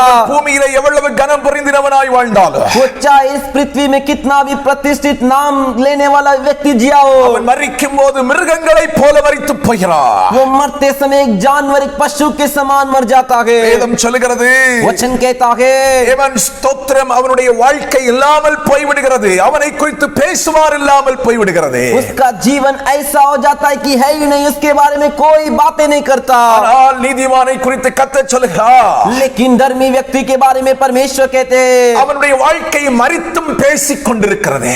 उसका जीवन मरने के बाद भी बातें कर रहा है। அவனுடைய வாழ்க்கையை குறித்து மரித்து போன பிறகும் ஜனங்கள் பேசிக் கொண்டே இருக்கிறார்கள்। उसके जीवन के बारे में मरने के बाद भी लोग उसके बारे में बातें कर रहे हैं। ஆண்டவர் எபிரேயர் நிருபத்தில் சொல்லி இருக்கிறார், परमेश्वर इब्रानियों के पत्री में कहे हैं ஆபேல் மரித்தும் பேசுகிறவனாக இருக்கிறார்।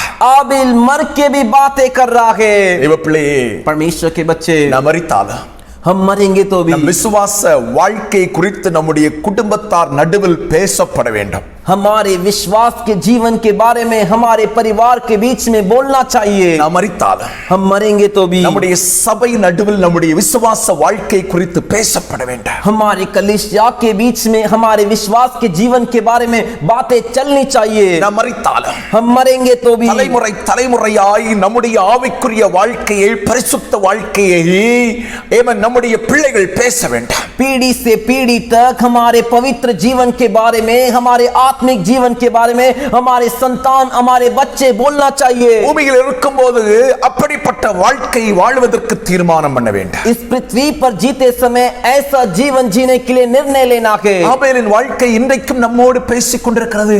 हाबिल का जीवन आज भी हमारे बीच में बातें कर रहा है। அவன் தேவனுக்காய் கொடுத்த பலி நம்மோடு பேசிக் கொண்டிருக்கிறது। उसने जो परमेश्वर के लिए बलि चढ़ाया वो बलि हमसे आज भी बातें कर रहा है। தேவனுக்காய் கொடுத்த காணிக்கை நம்மோடு பேசிக் கொண்டிருக்கிறது। वो परमेश्वर के लिए जो दान दिया वो दान आज भी हमसे बातें कर रहा है। இவைகள் நம்மோடு பேசுகிறது, நம்மால் பேசப்படவும்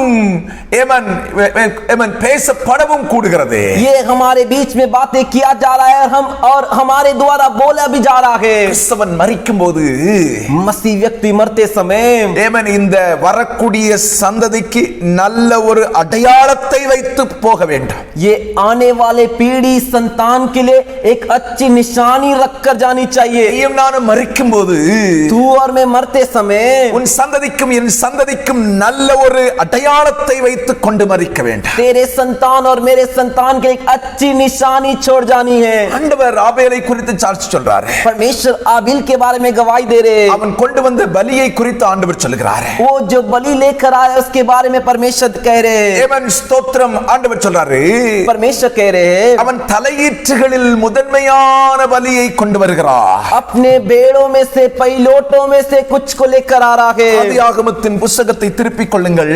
उत्पत्ति के पुस्तक की ओर घुमा लीजिए। 4வது அதிகாரம் சொல்கிறது, 4था अध्याय कहता है ஆபேல் ஆண்டவருக்கு கொண்டு வந்த பலி என்ன? आबिल ने परमेश्वर के लिए कौन सी बलि ले आई? தன் மந்தைகளின் தலையீற்றுகளிலும் अपनी भेड़ बकरियों के कई एक पहिलोटे बच्चे அவைகளில் கொழுமையானவைகளிலும் சிலவற்றை கொண்டு வந்தார்। और उसमें से भी जिसकी जो चर्बी और वो चर्बी वाले थे उसे ले आया। ஆபேலையும் அவன் காணிக்கையும் கர்த்தர் அங்கீகரித்தார்। तब यहोवा ने आबिल और उसकी भेंट को ग्रहण किया। வசனம் சொல்றது, ஆபேலையும் ஆண்டவர் அங்கீகரித்தார், அவன் காணிக்கையும் அங்கீகரித்தார்। वो वचन कहता है परमेश्वर आबिल को भी ग्रहण किया और आबिल के दान को भी। பைபிள் என்ன சொல்லுது? எபிரேயர்கள் நிருபத்திலே तो बाइबल क्या कहता है? इब्रानियों के पत्री में அவருடைய பலியை குறித்து ஆண்டவர் சொல்கிறார்। उसके बलि के बारे में परमेश्वर कह रहे। அவருடைய காணிக்கை குறித்து ஆண்டவர் சொல்கிறார்। उसकी भेंट, उसके दान के बारे में परमेश्वर कह रहे। அவன் கொண்டு வந்த பலி என்ன? उसने कौन सी बलि ले आई थी? மந்தைகளில் தலையீற்றுகளை கொண்டு வந்தார்। अपने भेड़ बकरियों में से कई में से पहिलोटों को ले आया। ரத்தம் சிந்துவதற்கு ஏற்ற பலியை அவன் காணிக்கையாய் படைக்கிறார்। लहू बहाने के बराबर एक बलि को परमेश्वर के लिए दान के रूप में चढ़ा रहा है। ஆபேல் கொண்டு வந்த பலி, आबिल ने जो बलि लेकर आई பாவ மன்னிப்புக்காக ரத்தம் சிந்தப்பட வேண்டியதை கொண்டு வருகிறார்। पाप की क्षमा पाने के लिए लहू बहाने के बराबर एक बलि को ले आया। அவன் கொண்டு வந்த பலி எதை காட்டுகிறது? उसने जो बलि लेकर आया तो उसे वो क्या दर्शाता है?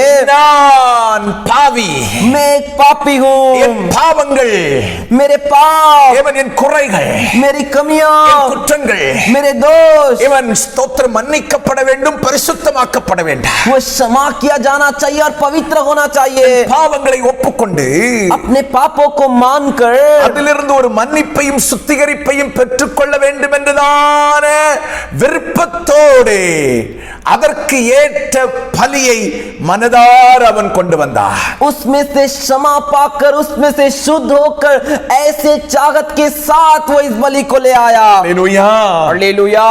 தன் பாவம் சுத்திகரிக்கப்படுவதற்கு ஏதுவான மந்தையின் தலையீட்டை கொண்டு வந்தார்। उसका पाप शुद्ध होना चाहिए कर अपने भेड़ बकरियों में के पहिलोटे को ले आया। பைபிள் சொல்லுது, ரத்தம் சிந்துதல் இல்லாமல் பாவ மன்னிப்பு இல்லை।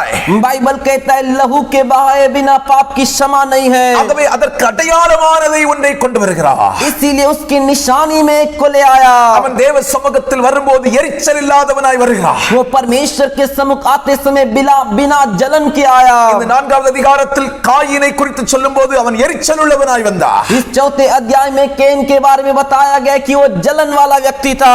ஆபேல் எரிச்சல் உள்ளவனாய் பலி செலுத்துவதற்கு வரவில்லை. और आबील बिना जलन के बलि चढ़ाने के लिए आया. நல்ல மனதோடு பலி செலுத்துவதற்கு வருகிறார். वो अच्छे मन से बलि चढ़ाने के लिए आया. பொறாமை இல்லாதவனாக பலி செலுத்த வருகிறார். बिना डर के बलि चढ़ाने आया. கர்த்தருக்கு பலி செலுத்த வரும்போது இப்படித்தான் வரணும்.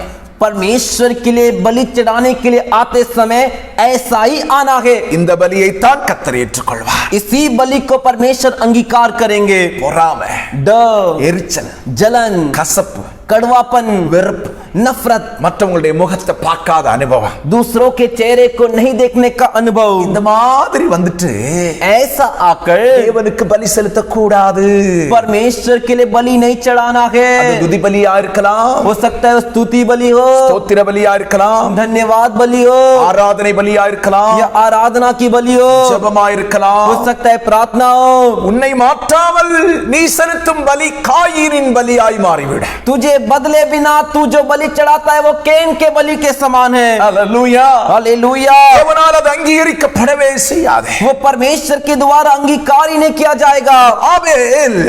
ஆபேல் ஒரு பலி செலுத்தக்கூடிய அளவுக்குள்ள ஒன்றை கொண்டு வந்தார். एक बलि चढ़ाने के बराबर एक को ले आया. நம்ம ஆண்டவருக்கு பலி செலுத்த வரும்போது ஆபேலின் சுபாவம் உள்ளவர்களாய் ஆலயத்தில் வர வேண்டும். तो हम परमेश्वर के लिए बलि चढ़ाने के लिए आते समय हमारे अंदर आबिल का स्वभाव होना चाहिए. நன்மை செய்ய மனம் இல்லாமல், भलाई करने की मन नहीं, முகநாடி வேறுவிட்டு और चेहरे में उदासी आकर இந்த சமூகத்தில் நடித்துக் கொண்டே பலி செலுத்தக்கூடாது. परमेश्वर के सामने नाटक करते हुए बलि नहीं चढ़ाना है. Praise the Lord. Praise the Lord. சில சபைகள்ல பார்த்திருக்கேன், कुछ कलीसिया में मैंने देखा है பாஸ்டரும் விசுவாசியும் பேசவே மாட்டான் சிலர். पास्टर और विश्वासी बात नहीं करते, ரெண்டு பேருக்கு ஆராதனையும் பார்த்தா लेकिन दोनों की आराधना को देखोगे तो ஹீரோஷிமா நாகசாகில விழுந்த வெடிகுண்ட காட்டிலும் பயங்கரமா இருக்கும். वो हिरोशिमा नागासाकी में जो बम गिराना उससे भी बड़ा जबरदस्त रहता है. அவ்வளவு பயங்கரமா இருக்கும். उतना भयंकर रहता है. கர்த்தர் என்ன சொல்றார்? परमेश्वर क्या कह रहे हैं? ஆபேலின் பலியை கவனித்துக்கொள். आबिल के बलि चढ़ाने को ध्यान से देख. அவன் சகோதரனிடத்தில் முகநாடி வேறுபட்டவனாய் வரவில்லை. वो उसके भाई के वजह से चेहरे में उदासी छाकर नहीं आई. பலி செலுத்த வரும்போது முழு மனதோடு வருகிறார். बलि चढ़ाने के लिए आते समय पूरे मन से आता है, முழு இருதயத்தோடு வருகிறார், पूरे हृदय के साथ आता है, முழு வாஞ்சையோடு வருகிறார், पूरे चाहत के साथ आता है. ஆயத்தப்படுத்தி செலுத்தப்பட்ட பலி என்று சொல்லலாம். अपने आप को तैयार करके चढ़ाया हुआ बलि करके बोल सकते हैं. தனக்குள் மாற்றத்தையும் சுத்திகரிப்பையும் எதிர்பார்த்து செலுத்தப்பட்ட பலி. अपने अंदर एक बदलाव और एक शुद्धिकरण चाहिए, इस उम्मीद के साथ चढ़ाया हुआ बलि है. ஆண்டவருக்கு துதி பலி செலுத்துறியே, तू परमेश्वर के स्तुति बलि चढ़ाता है, ஆராதனை பலி செலுத்துறியே, ஸ்தோத்திர பலி செலுத்துறியே, आराधना बलि चढ़ाता है, धन्यवाद बलि चढ़ाता है. உனக்குள் ஒரு மாற்றத்தையும் சுத்திகரிப்பையும் எதிர்பார்த்து அதை செலுத்துகிறாயா அல்லது கடமைக்காக செலுத்துகிறாயா? तेरे अंदर एक बदलाव और एक शुद्धकरण की उम्मीद करके ऐसा करता है या नाम के लिए करता है? தனக்குள் ஒரு மாற்றத்தையும் சுத்திகரிப்பையும் எதிர்பார்த்து செலுத்துகிறவனாய் இருக்க வேண்டும். अपने अंदर एक बदलाव और एक शुद्धिकरण के लिए उम्मीद कर कर इसे करना है. இப்படிப்பட்ட பலி செலுத்தி வாழுகிறவன் தான் மரித்தாலும் பேசப்படுவான். ऐसे बलि चढ़ाकर जो जीवन जीता है वही मरने के बाद भी उसके बारे में बातें किया जाएगा. அவன் தான் மரித்தாலும் பேசிக்கொண்டே இருப்பான். वही मरने के बाद भी बातें करते रहेगा. நம்முடைய வாழ்க்கை எப்படி இருக்கிறது? आज हमारा जीवन कैसा है? ஜெபிக்க போகும்போது சுத்த மனசாட்சியோட ஜெபிக்க போறோமா? प्रार्थना करने के लिए जाते समय शुद्ध मन के साथ हम जाते हैं क्या? சிலர் ஜெபிக்கிறதே, कुछ लोग प्रार्थना करते हैं, அவன் பிள்ளையோட என் பிள்ளை நல்லா இருக்கணும், उनके बच्चे से मेरा बच्चा अच्छा रहना चाहिए, நீ உருப்படவே மாட்ட, तू सुधरेगा ही नहीं. அப்படி ஜெபிக்கவே செய்யாத. ऐसा कभी प्रार्थना मत कर. அவங்களோட நான் நல்லா இருக்கணும். उनसे भी मैं अच्छा रहना चाहिए. Praise the Lord. Praise the Lord. அவங்களோட எனக்கு அதெல்லாம் நிறைய வேணும். उनसे भी ज्यादा मुझे ये सब चाहिए. என்னைக்காவது ஒரு ஆவிக்குரிய வாழ்க்கையில அப்படி கேட்டிருக்கியா?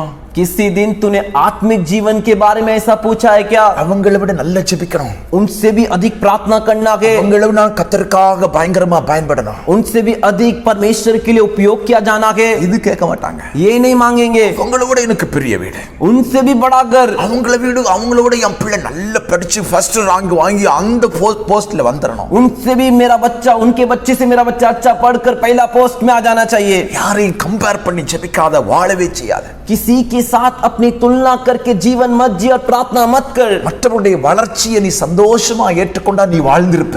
दूसरों की बढ़ोतरी को तू आनंद से स्वीकार करेगा तो तू खुशी के साथ जिएगा. மற்றவர்கள் வளர்கிறத பார்த்து அவங்கள வாழ்த்துங்க, மனதார வாழ்த்துங்க. दूसरे बढ़ रहे उसे देखकर पूरे मन से उनको बधाई दीजिए. மற்றவருடைய நன்மையை கண்டு சந்தோஷப்படுங்க. दूसरों की भलाइयों को देखकर आनंद महसूस कीजिए. மற்றவர்களுக்கு உண்டாகும் தீமை, ஆபத்து இவைகளை பார்த்து ஏமன் மனஸ்தாபப்படுங்க.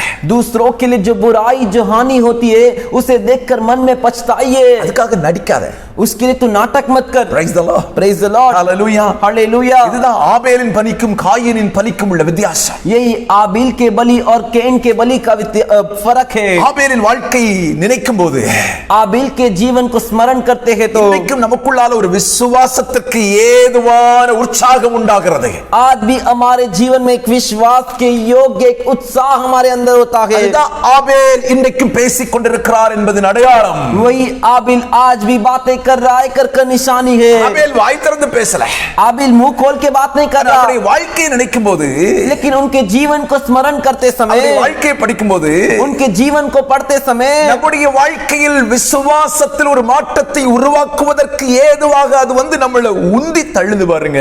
हमारे जीवन में विश्वास में एक बदलाव लाने के लिए जो हमें वो जो है आगे की ओर खींचता है. தான் கர்த்தர் சொல்கிறார், ஆபேல் மரித்தும் பேசிக் கொண்டிருக்கிறார். वही परमेश्वर कह रहे आबिल मर के भी बात कर रहा है. வாழ்க்கை இன்றைக்கும் अनेகரை மாற்றிக் கொண்டிருக்கிறது. उसका जीवन आज भी अनेक को बदल रहा है. அவர் எபிரேயர் எழுதின நிருபம் 11வது அதிகாரத்தில் நம்ம வாசித்தோம். तो इब्रानियों के 11वें अध्याय में हमने पढ़ा ஆபேல் இன்றைக்கும் மரித்தும் பேசிக் கொண்டிருக்கிறார்.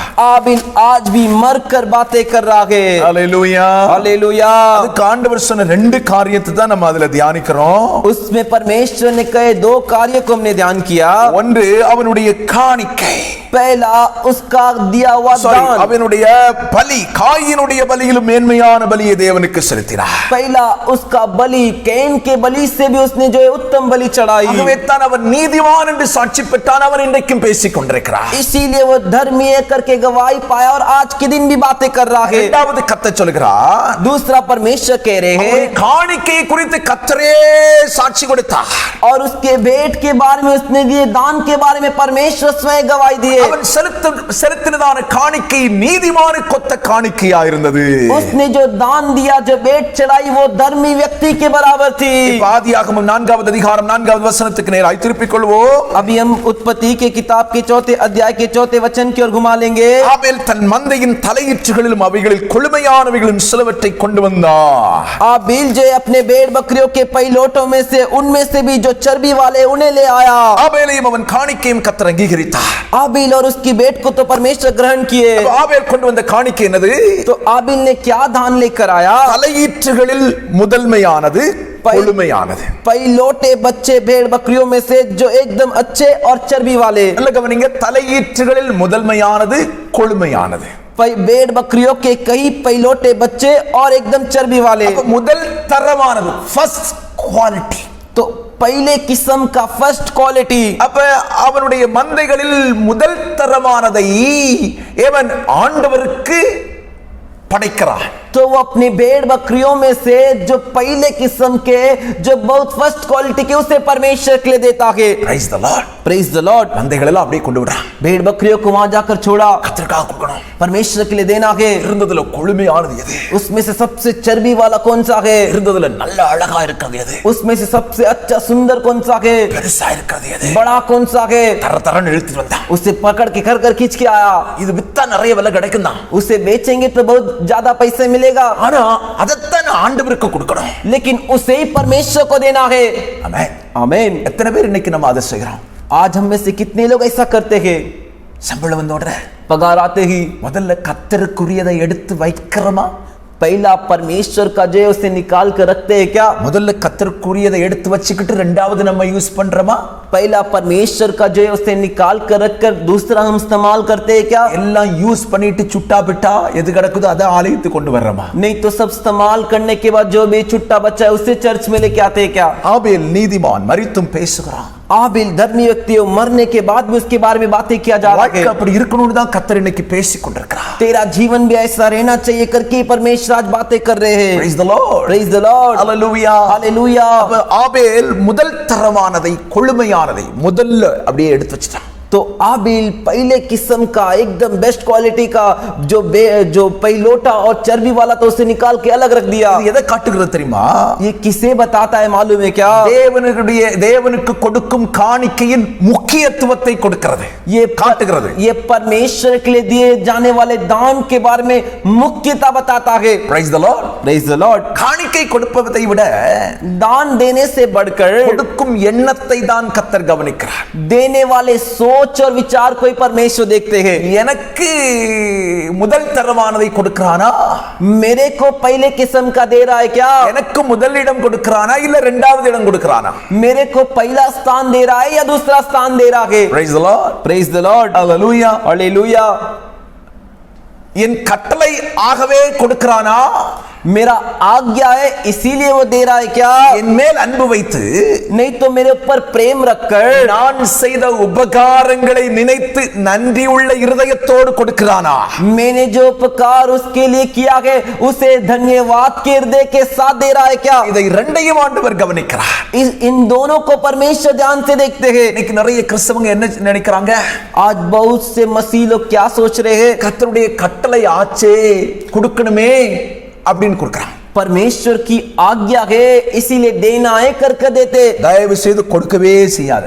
कृपया करके ऐसा दिए मत. அந்த காணிக்கை ஆண்டவர் அங்கீகரிக்க மாட்டார், உன்னையும் அங்கீகரிக்க மாட்டார். उस दान को परमेश्वर अंगीकार नहीं करेंगे और तुझे भी अंगीकार नहीं करेंगे. கர்த்தர் செய்த உபகாரங்களை நினைத்து परमेश्वर के किए हुए उपकारों को समझकर நன்றி உள்ள இருதயத்தோட धन्यवाद के हृदय के साथ கர்த்தருடைய வார்த்தைக்கு கீழ்ப்படிய வேண்டும் என்ற எண்ணத்தோடு கர்த்தருக்கு கொடுக்க ஆரம்பி. परमेश्वर की बात को मानना है इस विचार के साथ तू दे. உங்களுக்கு நான் வேதத்திலிருந்து ஒரு சத்தியத்தை சொல்கிறேன். आपको मैं पवित्र शास्त्र में से एक सत्य बताता हूँ. ஆபேல் வாழ்ந்த காலத்தில் आबिल जीने वाले समय में கர்த்தருக்கு கொடுக்க வேண்டும் என்கிறதான கட்டளை கிடையாது.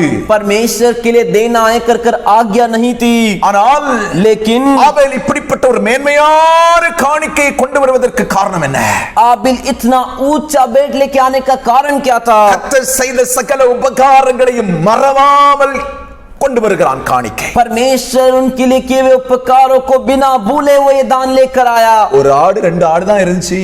एक भेड़ दो भेड़ी थे. கர்த்தர் எனக்கு நல்ல சுகத்தை தந்தார், பலத்தை தந்தார். परमेश्वर मेरे को अच्छा सुख बल आरोग्यता दिए. ஆடு குட்டி போட்டு இவ்வளவு திரளா பெருகிச்சு. और भेड़ बकरी बच्चे देखकर इतने बहुतायत से फैल गए. என்ன பெருக பண்ணினாரு? मुझे परमेश्वर ने फलवंत किया. என்ன வாழ வச்சாரு? मुझे जीने के लिए रखे. அதனால நன்றி உள்ள இருதயத்தோடு முதல் தரமானதை தேவனுக்கு நான் கொடுக்கிறேன். इसीलिए धन्यवाद के हृदय के साथ पहले किस्म का मैं परमेश्वर को देता हूँ. இன்னைக்கு अनेक கிறிஸ்தவர்களுக்கு இதுதான் இல்ல. आज अनेक मसीलों के अंदर यही नहीं है. இத்தனை வருஷம் பாதுகாத்தார் அவனை, इतने साल से तेरी सुरक्षा किए, உன்னை பராமரித்தார், तेरा पालन पोषण किए, கல்வி தந்தார், तेरे को पढ़ाई लिखाई दिए, வேலை தந்தார், तेरे को नौकरी दिए, சுகம் தந்தார், तेरे को सुख दिए, நல்ல சம்பளம் தந்தார், अच्छा पगार दिए, நல்ல குடும்பம் தந்தார். अच्छा परिवार दिए. ஆண்டவருக்கு என்ன செய்த? तू परमेश्वर के लिए क्या किया? ஆண்டவருக்கு என்ன செய்த? तू परमेश्वर के लिए क्या किया? ஆலயத்துக்கு வரும்போது சுட்டாவை போட்டுக்கிட்டு முடிஞ்சிட்டுன்னு போற. चर्च में आते वक्त छुट्टा डालकर हो गया, खत्म करके जाता है. கையில் இருக்கிறது ஏதோ ஒன்று பார்த்து சிலரெல்லாம் தடவியே கண்டுபிடிக்கிறான் 10 ரூபா 20 ரூபா நோட்டு எங்க இருக்குன்னு. कुछ लोग तो हाथ से हाथ लगा के पता लगाते हैं कि 10 रुपया 20 रुपए का नोट कर कर. Praise the Lord. Praise the Lord. நான் எங்க காணிக்க போட்டாலும் என் பாக்கெட்ல இருக்கிறதுல பெரிய நோட்டு எது பார்த்து போடுவேன். मैं जहाँ कहीं पर दान डालता हूँ वहां पर मेरे पैकेट में से जो बड़ा नोट है उसे ही डालता हूँ. Praise the Lord. Praise the Lord. Hallelujah. Hallelujah. ஒன்றாம் அலையில தப்பிச்சிட்டோம், ஆண்டவர் பாதுகாத்தார். पहली लहर में बच गए, परमेश्वर ने रक्षा किया। இரண்டாம் அலையிலையும் தப்பிச்சிட்டோம்। दूसरी लहर में भी बच गए। இன்னைக்கு ஒன்றாம் அலையில எத்தனை பேர் மரிச்சு போயிட்டாங்க? आज पहली लहर में कितने लोग मरकर नाश हो गए? இரண்டாம் அலையில எத்தனை பேர் மரிச்சு போயிட்டாங்க? दूसरी लहर में कितने लोग मर के नाश हो गए? எத்தனை பேர் ஐசியூ வார்டுல மரண தருவாய்க்கு போயிட்டு வந்தாங்க? कितने लोग आईसीयू में मृत्यु के कगार पर जाकर आए? இதெல்லாம் யோசித்து பாத்தியா? ये सब तू सोच के देखा क्या? உன்னை கர்த்தர் பாதுகாத்தாரே, உன் குடும்பத்தை பாதுகாத்தாரே, तेरी परमेश्वर रक्षा किए, तेरे परिवार की रक्षा किए। உனக்கு கொஞ்சமாவது நன்றி இருக்குதா? तेरे को थोड़ा सा भी धन्यवाद देना है करके है क्या? ஆமென் आमीन। சிலருக்கு எல்லாத்துக்கும் பணம் இருக்கும், कुछ को सबके लिए पैसे रहता है, ஆண்டவருக்கு கொடுக்கிறதுக்கு விருப்பமே இருக்காது। लेकिन परमेश्वर के लिए देने के लिए चाहत ही नहीं रहता। Praise the Lord. Praise the Lord। எங்க ஊர்ல ஒரு பழமொழி சொல்வாங்க, हमारे गांव में कहावत कहते हैं, வேணும்னு உள்ள சக்க வேர்ல கூட காய்க்கும் அப்படின்வாங்க। जो चाहिए फणस वो उसके जड़ में भी पकता है। ஆமென் ஸ்தோத்திரம்। வேணும்னு உள்ள பலாப்பழம் வேர்ல கூட காய்ச்சி வருமா? जो चाहिए वो फणस का जो फल है वो जो जड़ में भी पककर आता है। அப்ப கொடுக்கணும்னு விருப்பம் இருந்தா எப்படியும் கொடுப்பான்। तो देना है करके मन है तो वो कैसे भी देगा। அல்லேலூயா, हालेलुया, அல்லேலூயா, हालेलुया। கர்த்தருக்கு கொடுக்க வேண்டியதை கொடுக்காம இருக்கிறவன் கர்த்தருக்கு கடனாளியா இருக்கிறான்। परमेश्वर के लिए जो देना है उसे परमेश्वर को नहीं देता है तो परमेश्वर के सामने कर्जदार है। நான் உங்களுக்கு சொல்கிறேன், मैं आपसे कहता हूँ, வேதவசனத்தின் ஆதாரத்தில் தான் நான் பேசுகிறேன்। पवित्र शास्त्र के आधार से ही मैं आपसे बात कर रहा हूँ। கர்த்தருக்கு கொடுக்க வேண்டியதை கொடுக்காதவன் கர்த்தருக்கு கடனாளியா இருக்கிறான்। परमेश्वर के लिए जो देना है उसे जो नहीं देता वो परमेश्वर के सामने कर्जदार है। அவன் பூமியில் வாழும் காலம் எல்லாம் கடனாளியாகவே இருப்பான், இதற்கு மாற்றமே இல்லை। वो पृथ्वी में जीने के सारे दिन एक कर्जदार बनकर ही जिएगा, इसमें कोई बदलाव नहीं। அப்படி வசனம் இருக்க பாஸ்டர்? ऐसा वचन है क्या पास्टर? நான் காட்டுறேன் உங்களுக்கு। मैं बताता हूँ आपको। நீதிமொழிகளின் புத்தகம் नीति वचन का पुस्तक 3வது அதிகாரம் 3 अध्याय 9-10 வசனங்கள்। 9 और 10 वचन। நீதிமொழிகளின் புத்தகம் नीति वचन का पुस्तक 3வது அதிகாரம் 9-10 வசனங்கள்। 3 अध्याय का 9 और 10 वचन। உன் பொருளாலும் உன் விளைச்சலின் முதற் பலனாலும் கர்த்தரை கனம் பண்ணு। अपने संपत्ति के द्वारा अपनी भूमि की सारी पहली उपज दे देकर यहोवा की प्रतिष्ठा करना। அர்த்தம் என்ன? मतलब क्या है? பொருளால तेरे चीजों से, உனக்கு கிடைக்கக்கூடிய எல்லா விளைச்சலின் முதல் பலனால, तेरे भूमि की सारी पहली उपज से, ஏவன் உனக்கு கிடைக்கக்கூடிய வருமானங்களால तेरे को जो जो कमाई मिलती है கர்த்தரை கனம் பண்ணு। परमेश्वर की प्रतिष्ठा कर। கர்த்தருக்கு கொடுக்க வேண்டியதை கொடு। परमेश्वर के लिए जो देना है उसे दे। வேதத்தில் சொல்லப்பட்டிருக்கிறபடி கர்த்தருக்கு கொடு, அதுதான் கர்த்தருக்கு கொடுக்கும் கனம்। पवित्र शास्त्र में जैसा कहा गया वैसे तू परमेश्वर को दे, वही परमेश्वर के लिए तू देने वाला आदर प्रतिष्ठा है। உன் பொருளாலும் உன் விளைச்சலின் முதல் பலனாலும் கர்த்தரை கனம் பண்ணு। तेरे संपत्ति, तेरे चीजें और तेरे भूमि की सारी उपज देखकर परमेश्वर की प्रतिष्ठा कर। அப்பொழுது உன் களஞ்சியங்கள் பூரணமாய் நிரம்பும்। इस प्रकार तेरे खत्ते भरे पूरे रहेंगे உன் ஆலைகளில் திராட்சரசம் புரண்டு ஓடும்। और तेरे रसकुंडों में नया दाखरस उमड़ता रहेगा।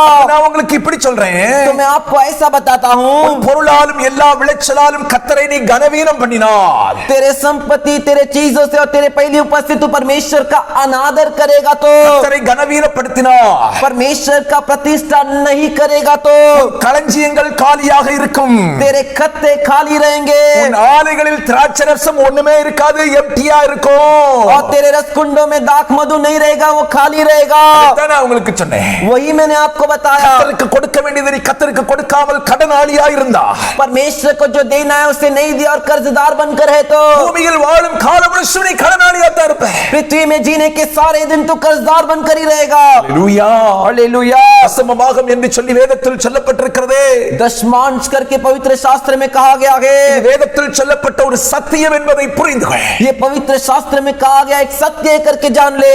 இது ये ஏமன் ஒரு நன்றியோடு ஆண்டவருக்கு கொடுக்கப்படக்கூடிய ஒரு ஈகை, ये धन्यवाद के साथ देने वाला एक दान है। அல்லேலூயா, हालेलुया, அல்லேலூயா। हालेलुया। தேவனிடத்திலிருந்து பெற்ற நன்மைக்காக, परमेश्वर से पाया हुआ भलाइयों के लिए, சிருஷ்டிகரிடத்திலிருந்து பெற்ற அற்புதங்களுக்காக, सृष्टिकर्ता से पाए हुए अद्भुतों के लिए, விசுவாசம் உள்ள ஜனங்கள் विश्वास करने वाले लोग நன்றியுடன் செலுத்தும் அன்பின் காணிக்கத்தான் தசமபாகம்। धन्यवाद के साथ देने वाला प्रेम का भेंट ये दशमांश है। அல்லேலூயா, हालेलुया। இந்த வசனம் என்ன சொல்கிறது?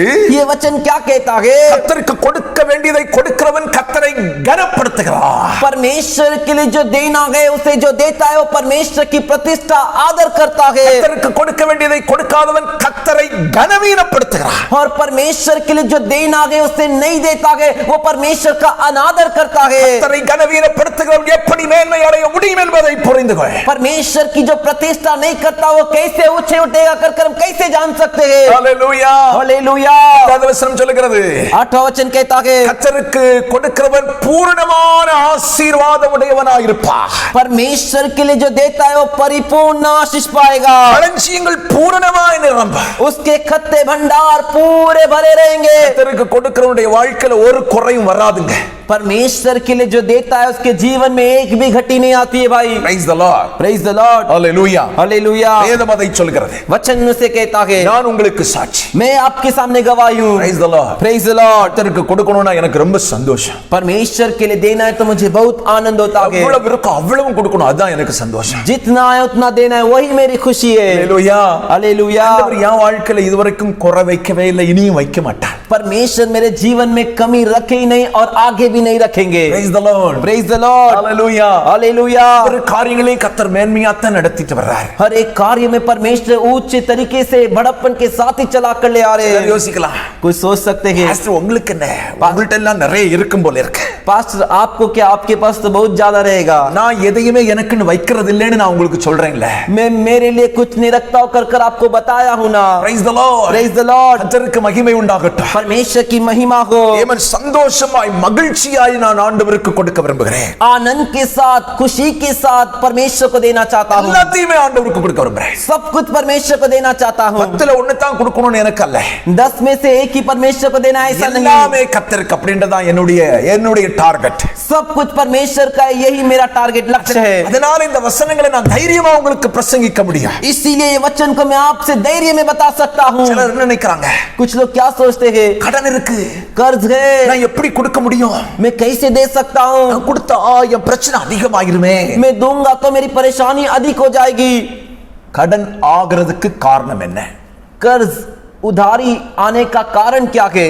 கர்த்தர் உனக்கு கொடுத்ததுல நீ கர்த்தருக்கு கொடுக்கல, परमेश्वर ने जो तुझे दिया उसे तूने परमेश्वर को नहीं दिया। அதனால தான் கடன் வந்ததே காரணம் என்பதை வேத வசனத்திலிருந்து நீ புரிஞ்சுக்க. उसी वजह से उधारी कर्ज आया करके जान ले, पवित्र शास्त्र से करके जान ले। கொஞ்ச நேரம் நான் சொல்றத கவனமாய் கேள். थोड़ा समय में जो कह रहा है उसे ध्यान से सुन। உனக்கு வந்த கடனை கொஞ்சம் யோசித்து பாரு. तेरे लिए जो कर्ज उधारी आई उसके बारे में सोच। உனக்கு வந்ததில் अनेक கடன்கள் காரணம் இல்லாமல் வந்த கடன். तेरे लिए आया हुआ अनेक कर्ज उधार बिना कारण अकारण आया हुआ कर्ज है। பரிசுத்த ஆவியானவர் பேசுகிறது நான் உங்களுக்கு சொல்லிட்டு இருக்கேன். पवित्र आत्मा जो बोल रहे उसे मैं आपको बता रहा हूँ। உனக்கு வந்த கடனை கொஞ்சம் யோசித்து பாரு. तेरे लिए आया हुआ कर्ज के बारे में थोड़ा सोच के देख। अनेक கடன் காரணம் இல்லாத கடன் தான் உனக்கு. अनेक कर्ज अनेक उधारी अकारण आए। ஆமென். आमीन। ஏன் வந்துச்சு? क्यों आए? ஏன் வந்துச்சு? क्यों आए? கர்த்தருக்கு கொடுக்காம கடனாளியா மாறிட்டோம். परमेश्वर को दिए बिना हम कर्जदार बन गए। அதனால பூமியில நாம் கடனாளியா இருக்கிறோம். इसी वजह से हम इस पृथ्वी पर कर्जदार बने। கர்த்தருடைய ராஜ்யத்தின் பேங்க்ல நீ டெபாசிட் பண்ணி இருந்தா, परमेश्वर के राज्य के बैंक में तू भर्ती डिपॉजिट किया होता तो உன் தேவை வரும்போது பரலோக தேவன் சந்தித்திருப்பார். तेरी जरूरत आते समय स्वर्गीय परमेश्वर उसे पूरा करते। பரலோக பேங்க் உன் அக்கவுண்ட் காலியால கிடக்கு, மைனஸ்ல எல்லாம் ஓடிட்டு இருக்கு. अरे स्वर्गीय खाता में तेरा अकाउंट जो है वो माइनस में खाली है। ஆமென். आमीन। பூமியில எப்படி உனக்கு கடன் வராமல் இருக்கும்? तो इस पृथ्वी में कैसे तेरे उधार आए बिना रहेगा? ஆவிக்குரியவன் மட்டுமே இந்த சத்தியத்தை புரிந்து கொள்ள முடியும். सिर्फ आत्मिक व्यक्ति इस सत्य को जान सकता है। Praise the Lord. Praise the Lord। புரிந்து கொண்டவர் ஆசீர்வதிக்கப்படுவார். जो इसे जान लेगा वो आशीष पाएगा। Praise the Lord. Praise the Lord। Hallelujah. Hallelujah. Hallelujah. Hallelujah. சிலருக்கு என்னத்தான் அடிபட்டாலும் புரிய வச்சியாது. कुछ लोग कितना भी मार खाए वो समझते ही नहीं। 1000 ரூபாய் கொடுத்தா பெருசா நினைச்சுக்கிட்டு இருப்பான். 1000 रुपया देंगे तो बड़ी बात है समझते हैं। அப்படிலாம் இல்ல. ऐसा सब नहीं। சிலருக்கு 1000 ரூபாய் மாசம் சர்ச்சு கொடுத்துட்டோம், அப்போ 1000 ரூபாய் கொடுத்துட்டேன் அப்படின்னா. कुछ लोग 1000 रुपया महीने में चर्च के लिए दे दिए तो 1000 रुपया दे दो करके बड़ा सोचते। அப்படியெல்லாம் இல்ல. ऐसा सब नहीं। அல்லேலூயா, हालेलुया। கர்த்தருக்கு கொடுக்க வேண்டியது முதல் தரமானதா இருக்க வேண்டும். परमेश्वर के लिए जो तू देता है वो पहले किस्म का रहना चाहिए। வாங்குறதுல பாதி இன்னைக்கு வட்டிக்கார சாப்பிடுறான். तू जो आज तेरे पास आ रहा है उसमें से आधा जो ब्याज में देते हैं वो खा रहे। வாங்குறதுல अनेक பணங்கள் அந்நியனுக்கு போகுது. तू जो तेरे को जो पैसे आते हैं उसमें से अनेक जो है दूसरे लोग के पास जा रहे हैं। வாங்குறதுல अनेक சம்பளங்கள் அநியாயமா போகுது. तू जो कब पगार ले रहा है वो उसमें से अनेक जो है अन्याय के लिए जा रहा है। உனக்கும் உன் பிள்ளைகளுக்கும் உபயோகம் இல்லாம போகுது. तेरे और तेरे बच्चों के लिए उपयोगी नहीं हो रहा, ऐसा जा रहे हैं। ஆண்டவர் என்ன சொல்லிருக்கா? परमेश्वर ने क्या कहा है? கையின் பிரயாசத்தை நீ சாப்பிடுவாய், பாக்கியமும் நன்மையும் உண்டாயிருக்கும். तेरे हाथों के प्रयास को तू खाएगा, तेरे लिए भलाई और अनुग्रह रहेगी। கையின் பிரயாசத்தை இன்னொருவன் சாப்பிடுறானால நினைச்சுக்க நீ. तेरे हाथों के प्रयास से कोई और खा रहा है तो तू जान ले। வாழ்க்கையில கர்த்தருக்கு கொடுக்க வேண்டியதை நான் வஞ்சிச்சிருக்கிறேன். मेरे जीवन में परमेश्वर को जो देना था उसमें मैंने धोखा दिया है। அதனால என் பணம் அந்நியன் சாப்பிடுகிறான் என்பதை புரிஞ்சுக்கிட்டேனா நிச்சயம் நீ அடுத்து ஆசீர்வதிக்கப்படுவா. इसीलिए मेरे पैसे को कोई अन्य व्यक्ति खा रहा है करके तू जान लेगा तो निश्चय तू आशीष पाएगा। Hallelujah, hallelujah, hallelujah, hallelujah. உன்னை பராமரித்து अपने आप तेरे को पालन पोषण करके உனக்காக எல்லாம் செய்தே. तेरे लिए सब कुछ कर कर ஆமென், ஸ்தோத்திரம், எல்லாத்தையும் தந்தே. सब कुछ देकर உன்னை மேன்மைப்படுத்தின ஆமென் தேவனே तेरे को बड़प्पन दिए हुए परमेश्वर को வஞ்சித்திருக்கிறாய். तूने धोखा दिया है, ஆகவே அது உனக்கு சாபமாய் மாறி இருக்கிறது. इसीलिए वो तेरे लिए श्राप बना है। கர்த்தர் உங்களோடு பேசுவதற்கு ஒரு உதாரணத்தை எனக்கு சொன்னார். परमेश्वर आपसे बात करने के लिए एक उदाहरण कहे, ஒன்றை கவனித்துக் கொள்ளுங்கள். अच्छे से समझ लीजिए। நீங்க ஒரு தொழில் தொடங்க போறீங்க. आप एक व्यापार शुरू करने जा रहे हो, உங்கள்ட்ட நல்ல பொருளாதாரம் இருக்கு, आपकी अच्छी आर्थिक स्थिति है, அந்த தொழிலை குறித்ததான அறிவு எல்லாம் இருக்கு, उस व्यापार के बारे में अच्छा समझ है, அந்த ப்ராடக்ட்டை கொண்டு விக்கிறதுக்கு உங்களுக்கு திறமை இருக்கு, और वो चीज के बारे में आपको बेचने का भी काबिलियत है, அந்த கம்பெனியை போட்டு மிஷன்கள் எல்லாம் பராமரிக்கக்கூடிய திறமை உங்கள்ட்ட இருக்கு. और वो कंपनी को डालकर उस मशीन को सबको देखभाल करने की समझ आपको है। ஆனா लेकिन அந்த வேலை செய்யறதுக்கு ஒரு ஆளை வைக்கிறீங்க. उसे काम करने के लिए एक व्यक्ति को नियुक्त करते हो। அவன்கிட்ட சொல்றீங்க, उस व्यक्ति से कहते हो, அப்பா நீ வேலை செய்ப்பா, ए भाई तू यहाँ पर काम कर, ஒரு பீஸ் ஒன்னு நீ பண்ணேன்னா உனக்கு குறிப்பிட்ட அமௌண்ட், और तू एक पीस इसमें से बनाएगा तो तेरे को उसमें से पैसा दिया जाएगा, சம்பளமா நான் உனக்கு தருவேன் அப்படின்னு சொல்லிட்டு और तेरे तनख्वाह तेरे पगार में से दूंगा करके बताकर நான் வேற காரியத்துக்காக போறேன், நீ எல்லாத்தையும் சமாளிச்சுக்க, और आप दूसरे कार्य के लिए जा रहे हैं और उस व्यक्ति को बोल रहे तो सब कुछ संभाल ले, எல்லாமே நீங்க தான் அவனுக்கு உதவி செய்தீங்க. सब कुछ आपने उसकी मदद की। அவன் வெறும் வேலைக்கு மட்டும்தான் போறான் வாரான், वो सिर्फ नौकरी करने के लिए, काम करने के लिए आता है जाता है, சம்பளம் நீங்க கொடுக்கறேன்னு சொல்லிட்டீங்க. और आपने कह दिया कि उसको पगार दे दोगे। இப்ப अभी சில நாட்கள் உண்மையா செய்தாமே, थोड़े दिन तक वो सच्चाई से काम किया, அப்புறம் அவன் யோசித்தான், उसके बाद उसने सोचा சேட்டுக்கு நான் ஒண்ணும் கொடுக்க கூடாது, सेठ को मैं नहीं दूंगा, வர்றதை எல்லாத்தையும் நானே எடுத்துக்கணும், जो भी आता है वो मैं ही ले लूं, நான் தானே வேலை செய்றேன், क्योंकि मैं ही तो काम कर रहा हूं। அவர் வர்றாரு போறாரு பைசா கொடுக்கறாரு எல்லாம் செய்கிறாரு, சரிதான், ஆனா நான் தானே வேலை செய்றேன், वो आते जाते पैसा देते ये वो देखते, लेकिन सब कुछ काम मेहनत तो मैं कर रहा हूं, அதனால எல்லாத்தையுமே நான் எடுத்துக்கணும் அப்படின்னு நினைச்சா इसीलिए मैं सब कुछ ले लूं करके सोचेगा तो என்ன நடக்கும்னு நீங்க யோசித்து பாருங்க. क्या होगा करके आप सोच लीजिए। சேட்டு வருவாரு, सेठ आएंगे, कल से काम पे मत आजा, कल से काम पे मत आओ, ஆமென், आमीन, நாளையில இருந்து நீ வேலைக்கு வராத, कल से तू नौकरी में मत आ, நான் உனக்கு எல்லா உதவியும் செய்தேன், मैंने तेरे लिए सब मदद की, உனக்கு என்ன வேணுமோ அவ்வளவு